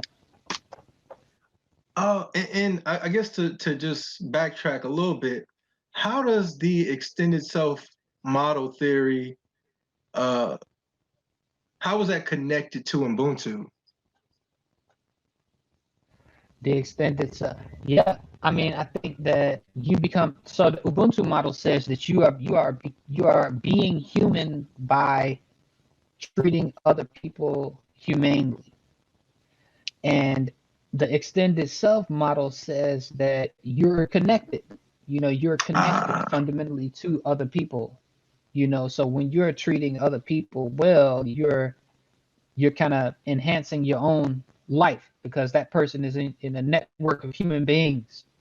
And so when you strengthen that connection between you and another person, you become more human yourself. Yeah. wow, man, that's powerful. Yeah. I got another question. Uh, Asar, he interviewed Dr. Bangura, right? So within the Oh context wow. of Ubuntu, uh, do you know much about his theory of Ubuntu Goji? No, I Okay. don't know. Tell me about that. Because I guess he turned it into like a paradigm, and I was just interested, Oh, because I think he wrote he wrote branches of Asanteism. Got that? Oh, I'll show it to you. And since you went to Temple, I was just curious to know um, if you were familiar, oh, because you know just having more up to date current scholarship, man. I was just curious, but man, because I was just kind of connecting the dots, and I thought it was profound, that he used it in the same way that they use pedagogy, and mm, I was just kind of blown away, and I was just and I was just wondering if there was some type of connection between like an extended self, Ubuntu, and Ubuntu Goji. wow. No, I'm not familiar. That sounds Okay. interesting though. Oh yeah, yeah. You know what? I could send you what I have. Because I got it on my computer, so I'll definitely send it to you. But yeah, since I mean, in what we can talk about, in terms of talking about new theories. Could you explain your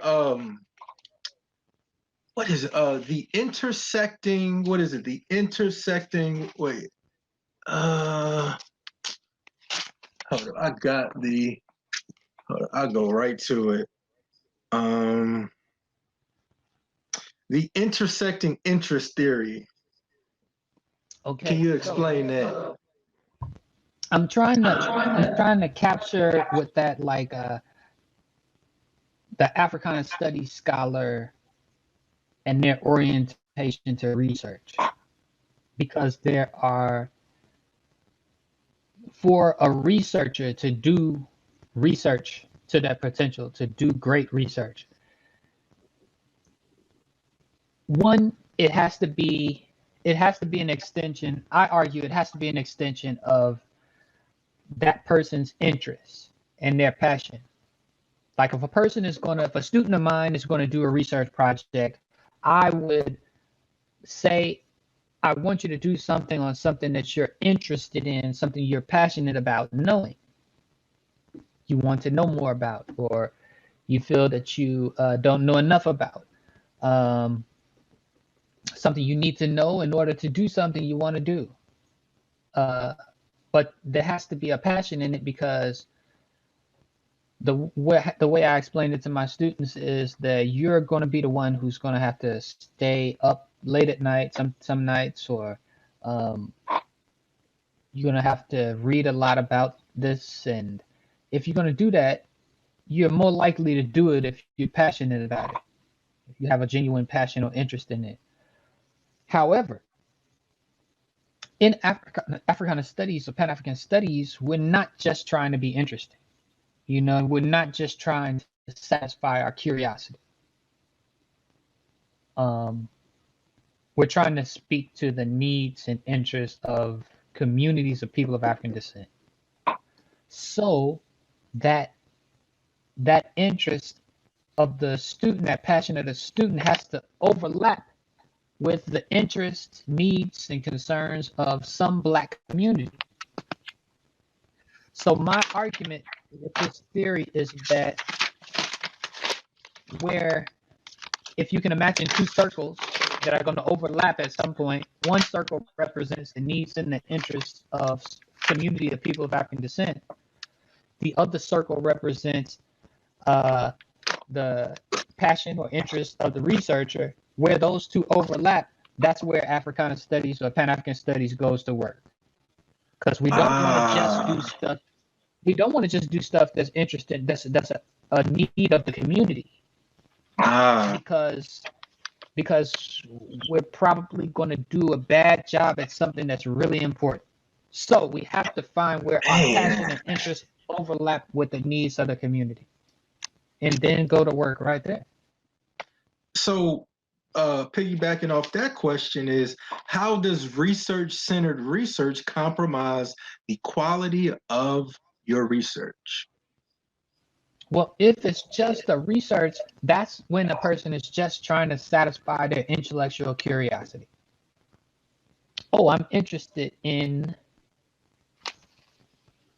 I don't know, fill in the blank, or just think of anything. Yeah, I'm interested in, say, I don't know,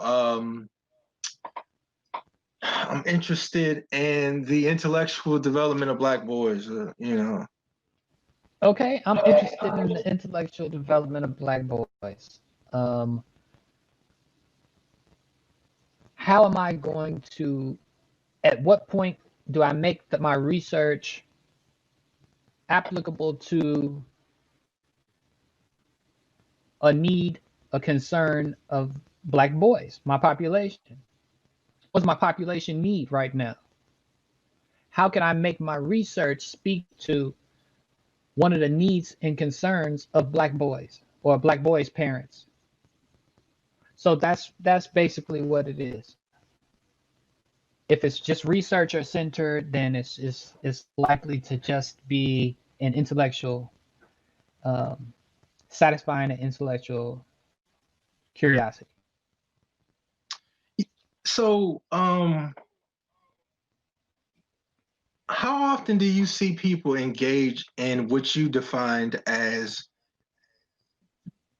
ritualistic research in terms of the academy and overall? I think that there's a lot. There's a lot. I can't put a number on it, but a lot of it is ritualistic research, because people are just doing assignments that they've been given a prompt to do. In other cases, you have people who are doing research on topics that they've got funding for. Mm-hmm. Now, does that speak to the needs and interests of people of African descent? That's the question that remains. Is it something that they're passionate about? It's something that remains to be answered. But I think that finding the connect between the two, that's the best case scenario, especially for Black people who are doing research. Man, because I guess one of the things that I'm seeing, unfortunately, too often is how I don't see a lot of development from scholars, and I'm seeing a lot of almost mercenary scholarship. You know, like you said, they're doing research solely for funding, and I think in a lot of ways, even scholars who we think are really great, it's like how come they haven't gone past a certain point? Like I see with your work, I can tell that as you produce more books and as you write more journal and as you write more like journal articles, as you do more research projects, you'll always be evolving, right? But with some scholars, I get disappointed because it seems like they just get stuck and they get stuck on one thing and they just talk about that one thing over and over again. How are you able to continue to evolve both as a teacher, a scholar, and a writer? Well, first of all, thank you for saying that. I hope that that's the case. I think that because of how I was taught to approach it, like and also some self-discovery, like so the person who showed me how to research, Sonia Peterson Lewis. The process of how to even think about research is to build, to scaffold, to go from to find what has been done and find out what hasn't been done and go there. So my thing is to find what our discipline hasn't engaged or hasn't engaged enough and add it. And if we do that, then we're doing what Dr. Sante asked us to do, which is advance the discipline. We're building on the discipline by doing things that haven't been done or doing things that have been done in a different way. So if I'm doing some research, I'm hoping that I'm adding something to the discipline. Like that's my approach. If I'm going to do something, I'm at least I've convinced myself that what I'm doing is somehow adding to the discipline, putting something where there hasn't been anything. So that's just my general approach. The other part is what I've come to discover, just self-discovery along the way, is that something you said earlier, like gaining perspective. Like I'm 40 now, and I think I'm just now getting my own bearings together, my own approach. You know what I mean? So I think and that's pretty late. I've been writing for a while, but it's only now that I feel like I've started to develop a perspective. And so I think it's just something that happens over time as well. But as far as why people get stuck, I'm not sure. There are a lot of things in the professional world that can hold people up. Professional disputes or barriers or life events, or a lot of things get people end up stopping, or I don't know. I mean, it sounds like, to be honest, somebody told me that you don't really become an adult until you're 40. Now, in the African context, they were saying that in terms of being developed and evolved. Now I know some people will say that after the rites of passage, you're officially an adult in a different context. Not to dismiss that, but in terms of going through an apprenticeship and learning or mastering a skill, you know, it sounds like you're on perfect schedule, you know. That's all I'll say. Well, I'll take that. That makes me feel good. How and my next question is, how important is the African-centered behavioral change paradigm to Black mental health? Oh wow! So this is Nobles. This is Dr. Wade Nobles and Lawford Goddard and William Cavell, I think, and they developed this model through practice. So Wow. yeah, Nobles is like super under. Like I mean, people know Nobles, and I know that a lot of people know Dr. Nobles from, yes, his books, but some of his best stuff is like books that I don't think a lot of people know of. Man, Like a family book, or like books he has that I don't think people know. hold But in on. them are absolute gems, like this behavioral change model. It's both an ecological model, like it takes into consideration the environment, but it also takes into consideration the role that culture plays. Well, here's one of them, right? I got the one you hold up. I got the one you're talking about. It's I hope it's so. I know it's got to be one of these, right? It's either this one. It's either this. Oh, this one. You see if you can see it, or this. Oh, oops, or this one. Mm-hmm. It's one of those. I know, man. But you're absolutely right, because for example, not in those two, but in the Africanity one about the push, pulled, and paralyzed, that concept. I don't know if you've read that one before. It's not coming to mind. I mean, I do have that book, but that particular what you just said, that's not coming to mind right now. But I mean, just to further your point, he has so many gems. That's why I encourage everybody who can to get what's it called? To get Seeking the Sekou. Definitely get this one. Get that one, because and if you can, one more. I know people like, man, this is crazy, but you know, get this one as well. Right. Because man, I mean, see, here's the thing, right? I think I know what happened.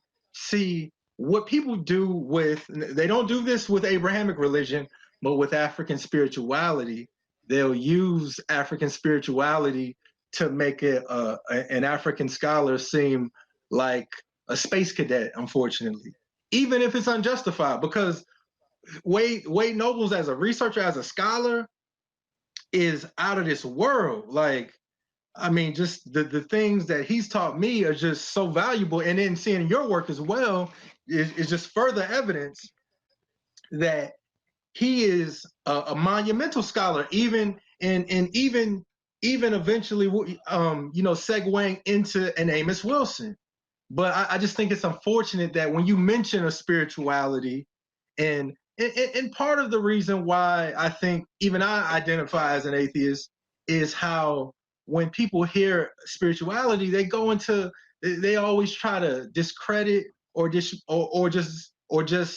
you know, like diminish people, and that's why I think, even from my perspective, I can't just dismiss somebody because they don't believe what I believe, but just looking at their work and their evidence, I got to appreciate and value that, because what a Dr. Wade Nobles has done and what you've shown, man, it's just so powerful. And I think we really got to really appreciate him while he's here, because even just watching him now and seeing some of the videos he's giving us now, man, I'm just so grateful and thankful for what he's continuing to do. Because from a research perspective, he's the gift that keeps on giving, and I just really appreciate him. And I'm still going through his books and still studying him. But man, like, I didn't even know about the extended self, you know, theory or model until I read your work. So yeah, I mean, it's unfortunate that people get in their heads, like when they hear spirituality, that it's not serious scholarship, but it is some of the best scholarship in terms of what Wade Nobles was able to do for research in the Black family, and how he was able to ground both your research methods in Africana studies and your Black male studies book.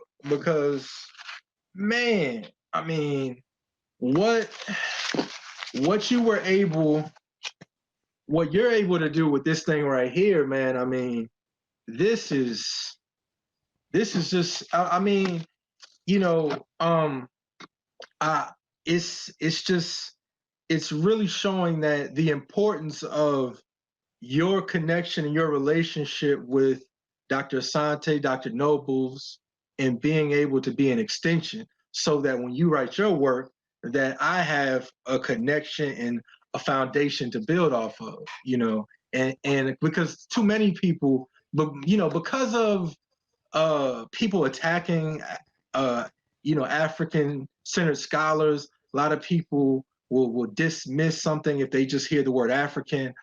I just think it's very important to stress and remind people of how valuable and the amount of great scholars we have, even just within our community. So, man, I'm just really grateful to be able to have access to your work, and what you're able to do. You really are able to decipher and break down the other books that I'm reading. I'll just segue into this. Could you break down how you broke down the different forms of Amos Wilson's power in your Black Men Studies book? Because I thought that, I mean, I've never seen that before. Like, to me, when I saw that, I was blown away. I was blown away. Yeah, so excuse me. So I think like first that might actually be the first chapter of Amos Wilson's Blueprint for Black Power. But he goes into these different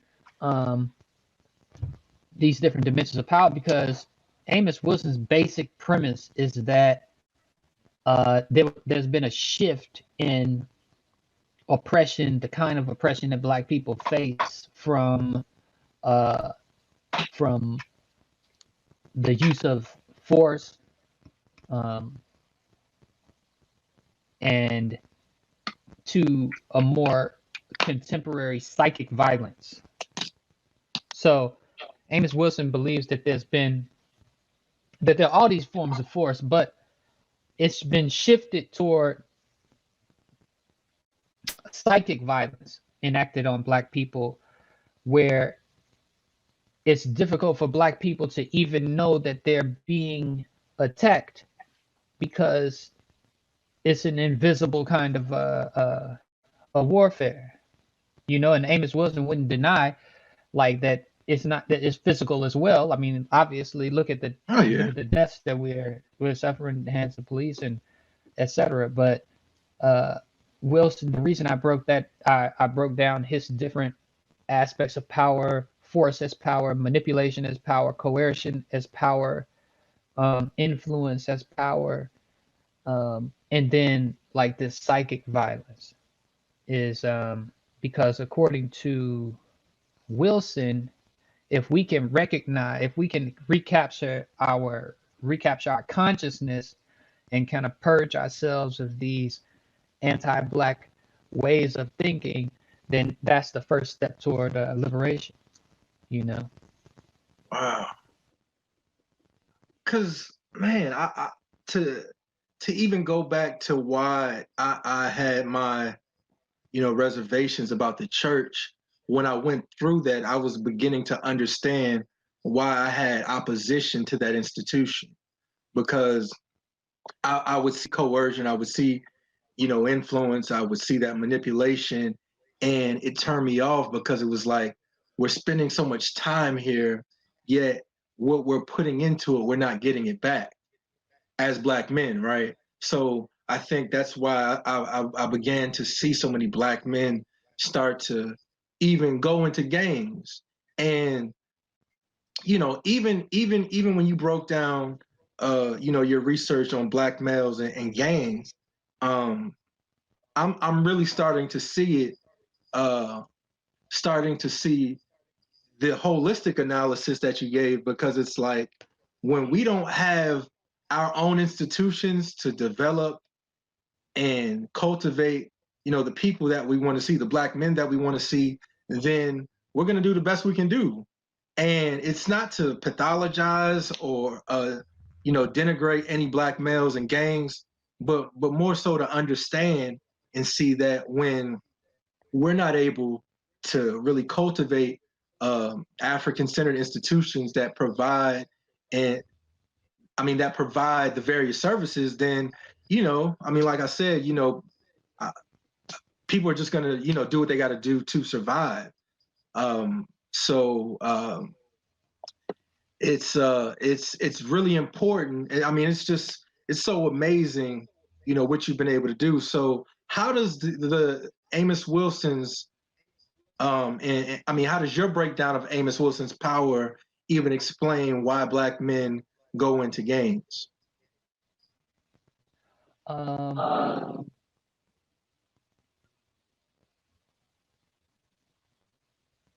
no, I hadn't thought about that. That's well, they are. They are sources of power. That is power.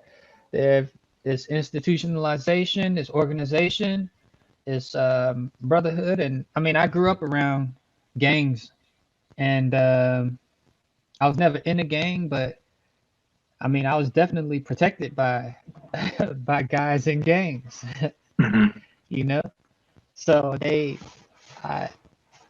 I think eventually recognized me as somebody who was not in gang. So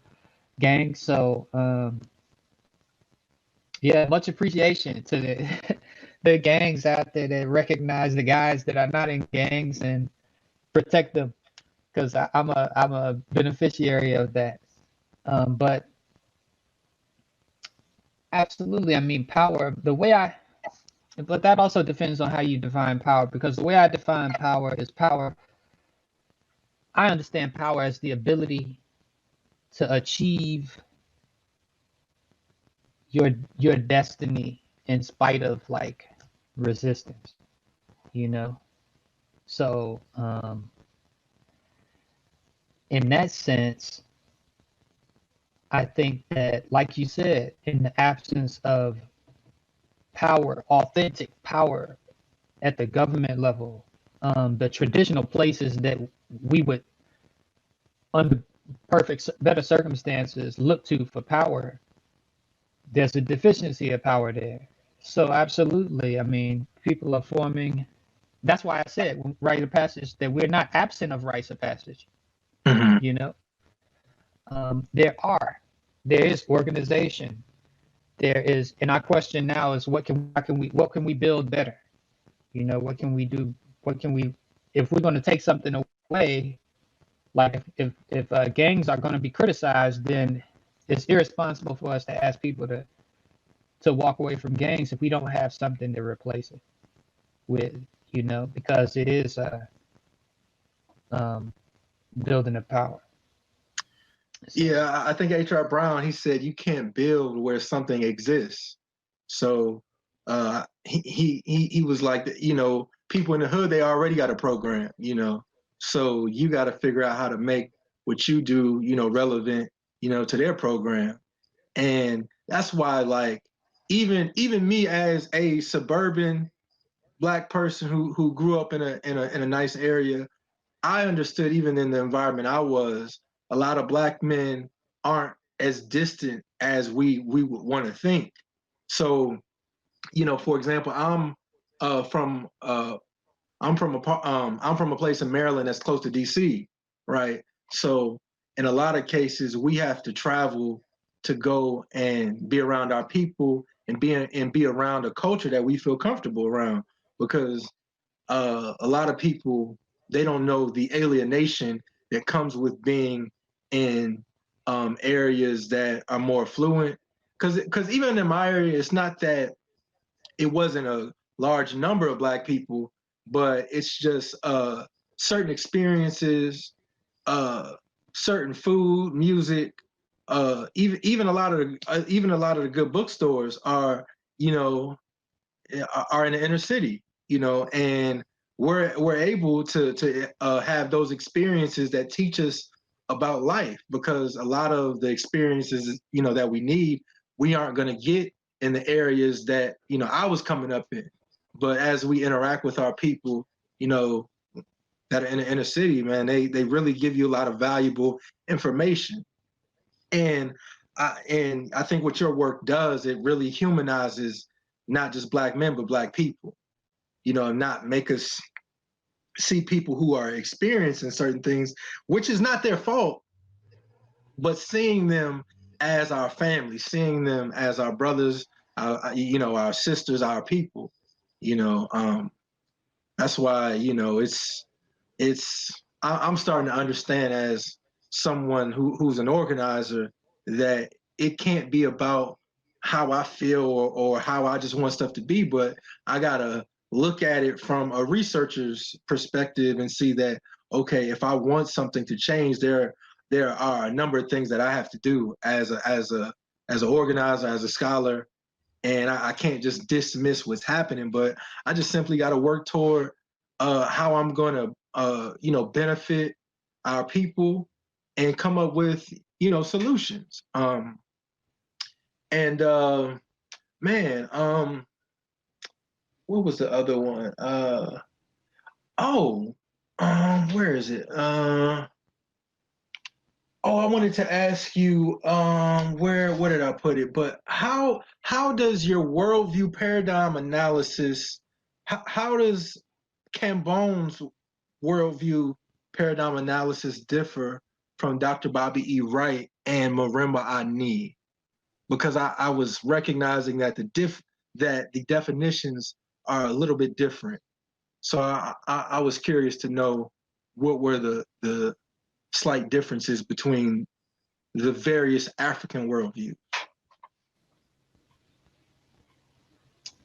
Wow. Gosh, that's a good one. I had not thought about these. Well, for example, first of all, Bobby Wright is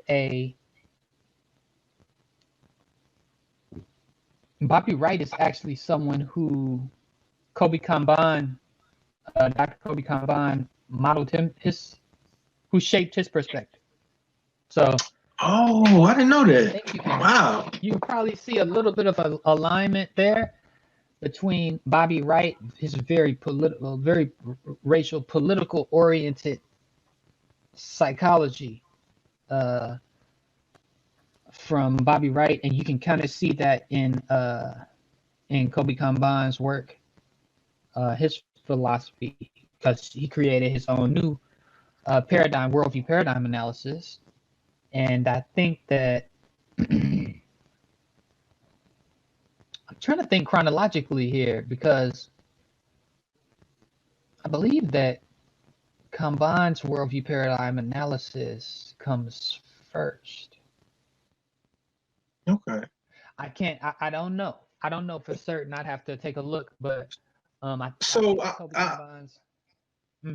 mean, so just to kind of assist you, you know, like Marimba Ani, she would say that the European worldview is like the opposing pairs, whereas the African worldview is the complementary pairs, right?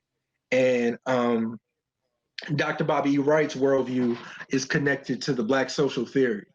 So that's kind of the foundation for the analysis of how does Cambone's worldview paradigm differ from the complementary pairs or the Black social theory, like perspective. You see what I'm saying? Yeah. Because I think Marimba Ani's very dense, it's very philosophical model that Marimba Ani presents, and in Yoruba, and that it's a great model. And I think that Kanban's model, worldview paradigm analysis, is more geared towards the social sciences. It's geared toward explaining social behavior, and um, it has a political edge to it. It's psychological, but it has a political edge to it that I think you don't necessarily find with Yurugu as much. Okay. And of course, Kanban it's a little more scientific in orientation because it's like a philosophical piece versus a psychological one. Um, but at the same time, what they both do is they both kind of give you this, like this is like this. It uses worldview to explain to contextualize Black people's behavior, and in comparison to whites. But the worldview paradigm analysis, it's more to explain Black African people's behavior than Ah, European. okay. So, Because but yeah, I mean, oh yeah, because I really appreciate the work that I appreciate how his son is continuing his work as well. Because I know he just passed, you know. I appreciate the ancestor. And because his son did an interview with Chinwezu, and had his son. Well, no, there was somebody else who told me about Chinwezu that unfortunately I fell out with. But the ADOS article that I wrote, I used a quote, I believe, from one of the interviews that Kobe Cambone's son did with Chinwezu. So I was able to benefit from that and really get, because I know Chinwezu was right there with Amos Wilson and Marimba Ani, Dr. Bobby Wright, and all that in that time period. So, man, I think those are I actually don't have his books, but I'll eventually find them and get them. But man, it's just interesting how all of these scholars are connected, you know, and being able to appreciate how you know we are our ancestors, and man, it's just awesome that instead of kind of going with this idea that we're all just produced in a vacuum, we're all we are who we are because, and I guess this is, I don't know if this is Ubuntu or Muntu, but I forgot how, because I think I heard Asar say this, but it was like, I'm a person because of other people. oh right, And yeah, I am because we are. exactly, because I think he said Ubuntu, Muntu, something, but I'd have to go back to it. It's But Ubuntu, Ngumuntu, Ngabantu. Is that what he said? I think so. I think so. I am a person because of other people. I think A person is a person by person. way of other people. That's it. Yeah, That's it. Yeah, that's it. That's it. yeah. You know, and even piggybacking off that question, like, why isn't Amos Wilson, Giop, and Marimba Ani part of critical race theory? I know they may not line up categorically, but in terms of the analysis of racism, I feel that it's more in depth. So I was curious I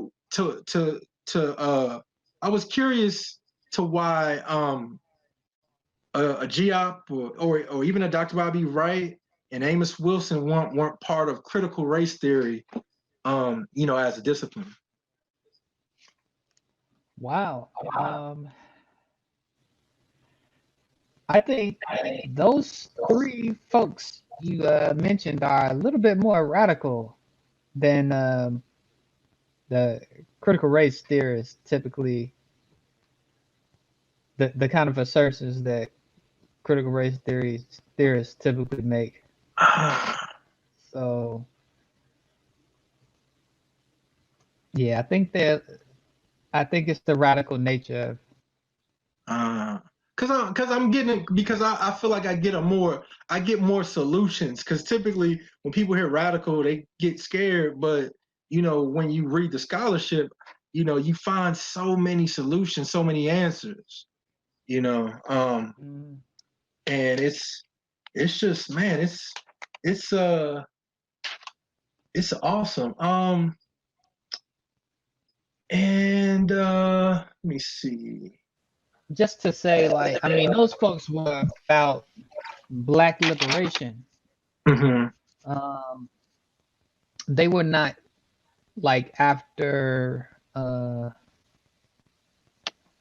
me see, proving that racism is institutional, or achieving racial equity. Ah, Their objective was more like black liberation, okay. you know. So That's what it is then. You finally, I've been asking this question a lot, but you finally answered it for me. I really appreciate that. Um, and so because I'm gonna go from your Black Male Studies book and get more on your research methods book. Um, how how do you first recognize the Black economic reality of Black men, then offer the solution in terms of job preparation to Black men? Because I know typically when we have to address a harsh reality, it can be it can demoralize us. But how do you go from accepting the reality and then introducing the solution job with job preparation? I think it's in telling the whole story, because that's what we rarely get. Black men rarely get the whole story, um, their whole story told. So, for example, I'm writing the section, the economic chapter of Black Men Studies, and writing about the um, Black entrepreneurs in the North, and even during enslavement, Black men, because it was primarily men who did the skilled crafts that were paid, Hmm. and got leased out, um, for to do crafts and work, and special skilled labor, and how they passed on their knowledge from to their sons. Black men Hmm. apprenticed their sons, the kinds of work and skilled work that Black men did in Africa during enslavement, in free territories in the North during enslavement, um, and then looking at how Black men were systematically shut out of certain uh, areas of the economy or job industries, and how they created their own and were entrepreneurial. That telling of the whole story is not such a bleak story anymore. When you get the whole story, it's not as difficult to digest, because I'm hearing things like, when you hear the whole story, you're hearing things that are inspiring, that are surprising, that Black men have done economically. In that way, it doesn't seem so like something so bleak. And then when it comes to solutions, it's like, okay, we're talking about Black men being economically successful, but we're not talking about Black men being economically successful for the first time, or like um, that being a new phenomenon that we can draw on a legacy of economically successful Black men, or entrepreneurial Black men, or skilled Black men, um, economically speaking. So I think that telling of the whole story, I think, makes the difference. Wow. Because man, one of the things I'm studying and that goes along with the organizing we do is figuring out how to establish an economic base. For example, one of the things that I learned from a black political prisoner by the name of Sundiata Acoli, he was saying one of the things that the Panthers didn't do was establish an economic base, which is something that they needed. And it's not to say that I think it may have been something that they just didn't get a chance to do, but nonetheless, it was an accurate, criticism. So, one of the things I'm studying is how do we build from where we are in terms of practicing not only the Susu, but Ubuntu, along with the other cooperative economics that work in harmony with our culture, but also look at, I think it's a cooperative in Spain that's like a huge corporation that's successful. And, knowing that the cooperative model is successful. And I got Jessica Nimhard's book on the history of cooperative economics as well. And I gotta finish that, but I'm starting to see how the work that you do and the work that other scholars are doing and the work that I'm just getting started in doing is really helping to really change the reality, and I think, like you said, when you tell the whole story, then we can begin to start to just change things step by step. And I think a big thing just for Black men is, instead of because even from my perspective, part of what helped me in terms of getting away from church was being able to see myself and being able to address what I was struggling with. I think sometimes religion, and mainly Abrahamic religion, I'm not even going to put this on African religion or African spirituality, but what Abrahamic religion keeps us focused on is coping mechanisms.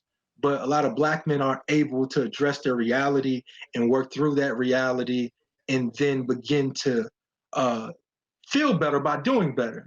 And I think that your work is a tremendous contribution to just to that process.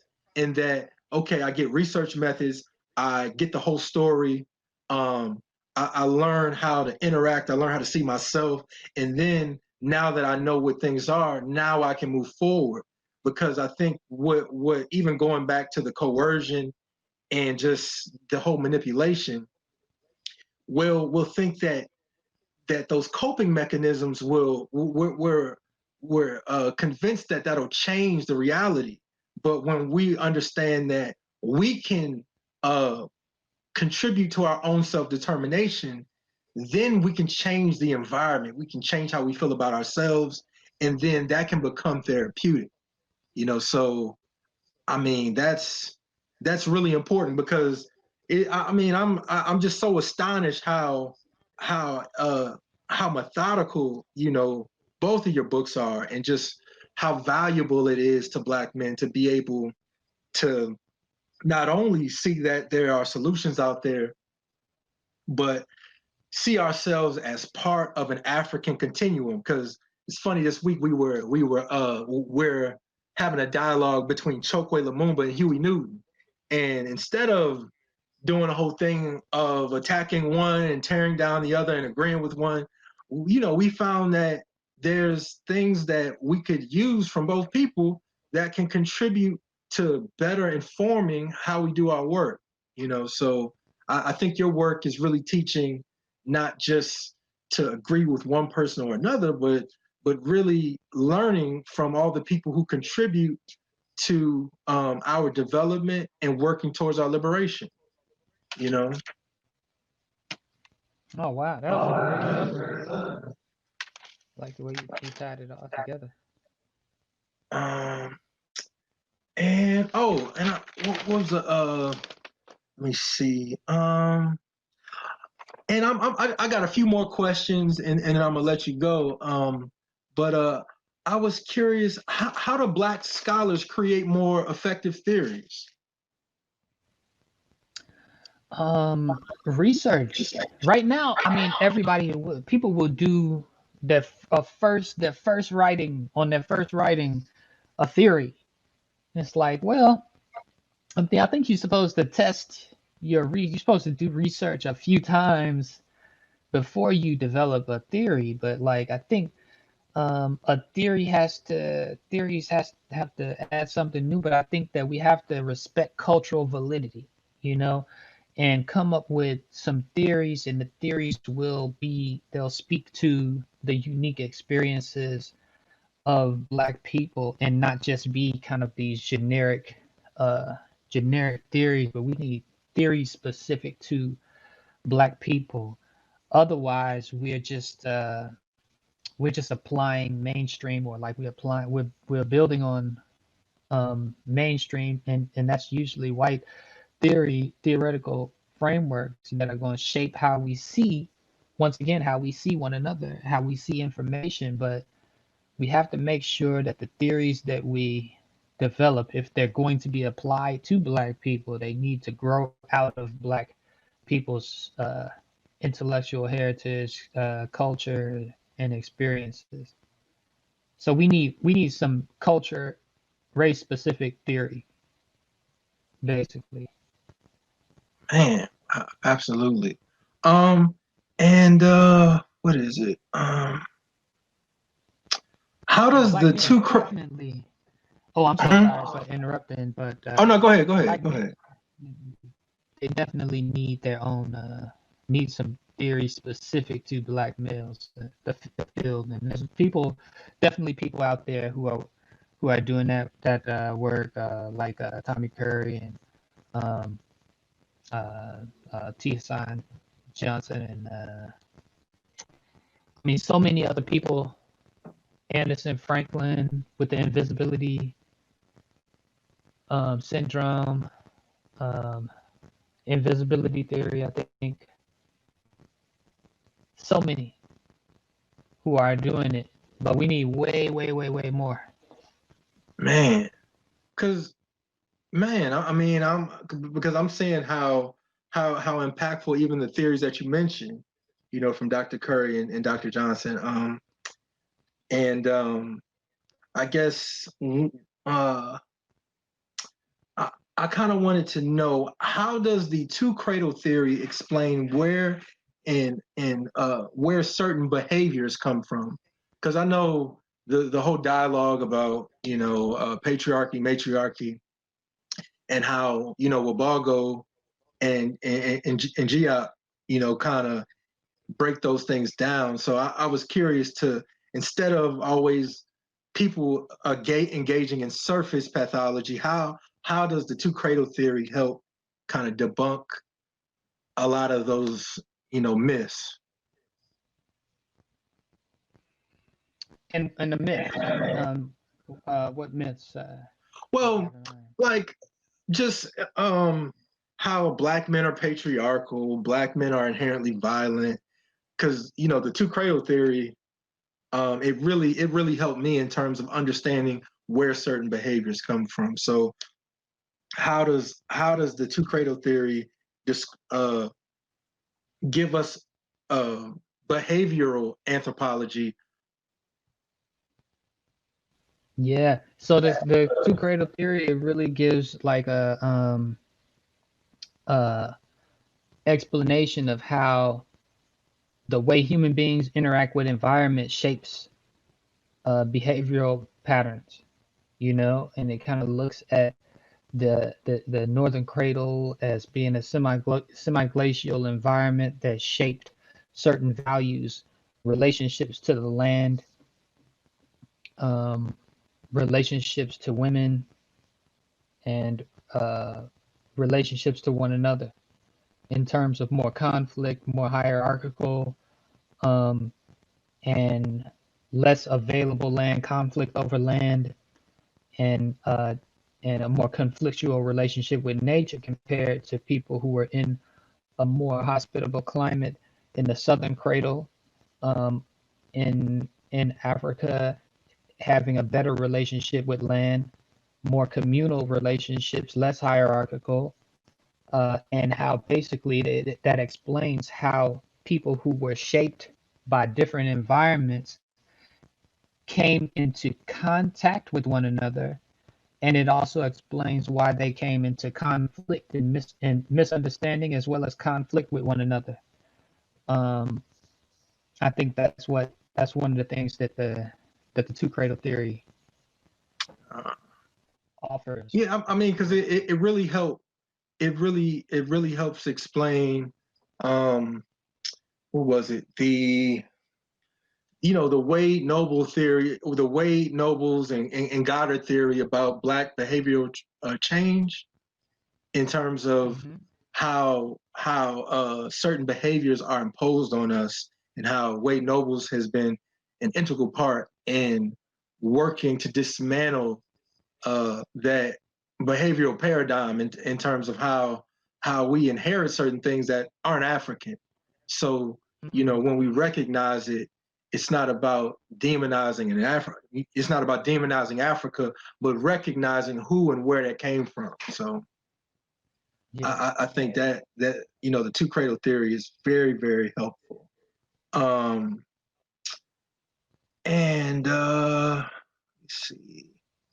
Um, Let me see what else we're working with. Oh, that's what I wanted to ask you about. Um, how does the Black conscious continuum theory manufacture Black revolutionaries?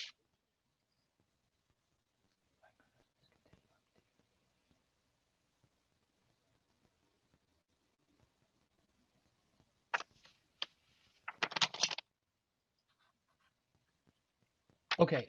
Who is the author of the Black Consciousness Continuum? Hold up. I gotta go to it. It's in your book. Hold up. Let me go right to it. I can find it. Hold up. Hold up. I'm gonna go right to it. Oh, Milliones.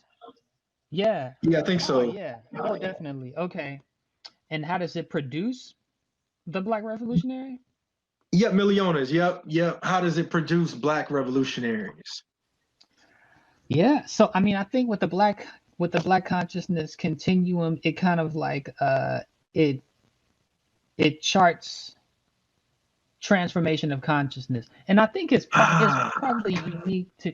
I mean, it was modeled on African American context, of course, mhm. but this kind of discovery of race, of racial identity, the development of racial identity and racial consciousness, particularly. Um, and I think to Dr. Tashaka, he talks about how that develops very uniquely in the American context. I think that that's what the Black consciousness continuum kind of explains, and it's absolutely necessary for navigating this environment, and Milliones, of course, uses Malcolm X as an example, the transformation of Malcolm X's consciousness as an example of consciousness, as a model of consciousness development in the American context, particularly for black males, as well as like Kwame Ture and others who kind of talk about where they started with their consciousness, the misperceptions that they have, the kind of discovery moments that they had where they came to realizations and engaged in self-reflection about who they were, and and how they looked at the world around them, to having a more heightened racial consciousness and a stronger racial sense of racial pride. So I think that what we what lies before us is like the task of safely and responsibly and systematically walking Black males through uh, having those moments of self-reflection in safe places, um, and developing their their own racial cultural consciousness in a responsible way. So, I mean, to add to that, what what I took from H. Rap Brown's, political his political autobiography, um, I'm kind of extracting a theory that I recognize in him. So I have a YouTube channel that is in a lot of ways it's an homage to A$AP Brown, right? And Don L. Lee, aka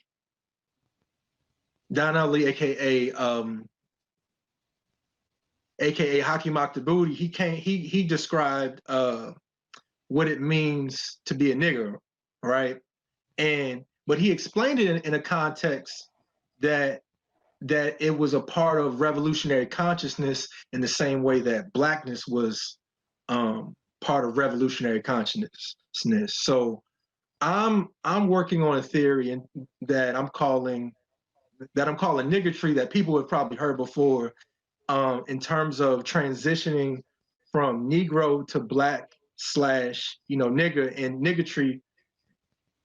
And I'm recognizing niggertry as a theory of consciousness that is a big part of our resistance. So so Hakeem Makdaboudi, then Don L. Lee was saying that being a nigger was part of resistance, and it created a kinship. And my nigger was about a term of endearment for having resisted, right? So a lot of people will solely see it as trying to flip something that was derogatory versus identifying other Black men for having resisted and accepting the rejection from white people. So I see it as a vehicle that brings us in to Africanity. Now, a lot of people thought, it's just so way out and so far out, but seeing that we are not recognized as humans in a European context, I can see how in a metaphorical context, how nigger can lead us down a righteous path of resistance and not solely be confined to Black pathology or feeling that we have to reach a certain level of morality in order to be good enough to fight for ourselves, if that makes sense. Yeah, makes sense. Makes sense. So, and I guess my last question is, how does the multi-systems model theory remedy menticide? Does the multi-systems model? Boy, that was a deep dive you had. Let me see.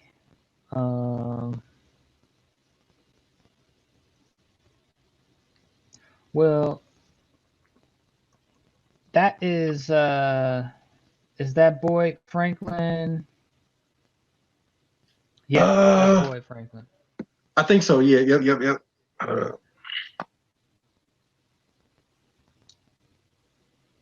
Yep, that's Boyd Franklin. Yep. Yeah. So I think that so Boyd Franklin's that's a therapeutic model that she has, but she has used it on a lot of Black males as well. Wow. Nancy Boyd Franklin, and Nancy Boyd Franklin is like one of my favorites. But she has her family Black family psychology book that she uses. But I think that multi-systems model that she has is an approach to treatment, to healing, basically, to guide healing or therapy with Black males that puts them into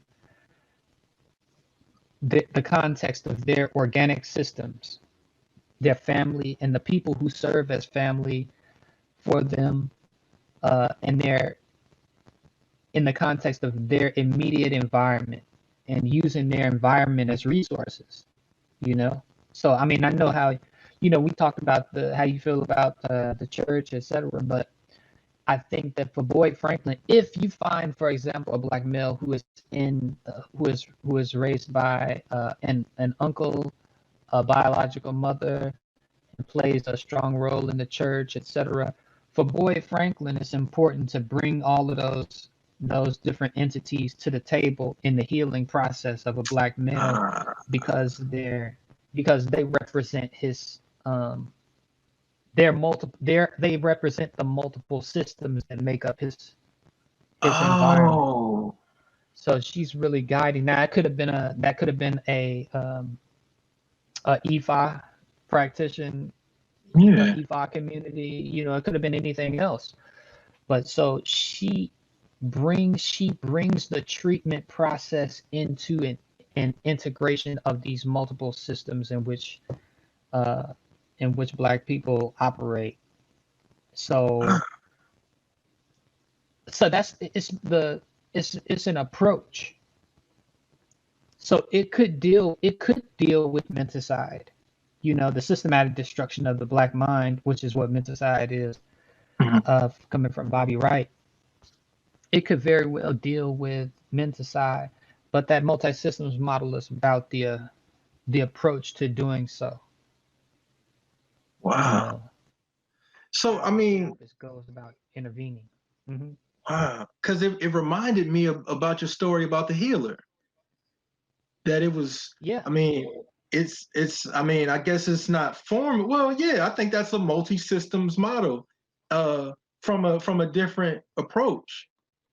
In terms of calling your father, knowing, having to speak to the ancestors, um, and just putting whether it be the table or the tray, it's putting everything out there, putting everything together to figure out what was going on. So I think that, man, I mean, the I think there's just so much primary research that you're able to do, and you're introducing so many of our Black scholars, to the community, man. I just really applaud the work that you do, and I really appreciate being able to have access to both of your books, because they are helping me tremendously in the work that I do, so I can better serve our people.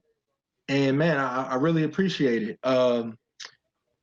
Shoot, I'm not gonna hold you too much longer, but just let the people know where they can find you, any upcoming projects that you have, um, and just how to support you. Um, Let me see. Well, okay. So just lastly, that multi-systems model is just like she's kind of like found a way to make the like African-centered theoretical approach to healing very practical, Nancy Boyd Franklin, because she's been doing it so long.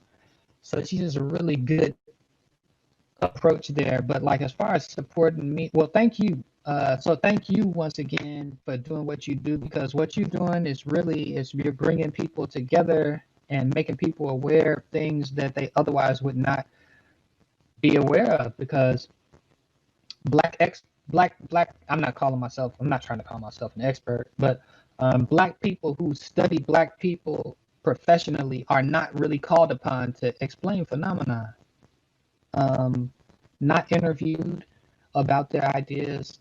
Uh, Whereas for whites, they'll bring their experts, they'll bring people who have studied different aspects of their of economy or politics. They'll bring them to the before the Senate to testify, to For talk about real. issues. So, but for Black people, it's not that way. But that's why I think what you're doing is so important. Also, I want to thank your listeners for for their time and listening to me. And lastly, to support me, I don't know, to support me, maybe just if you find my stuff useful, then you definitely use it. But other than that, I mean, do research and write and contribute to the advancement of Black intellectual heritage, if you're interested in that, or organizing for Black people, um, in some way, shape, or form. And when you see a Black male, look at him like you're looking at someone who has the potential to be a master at something. And that's about it. Thank you very much.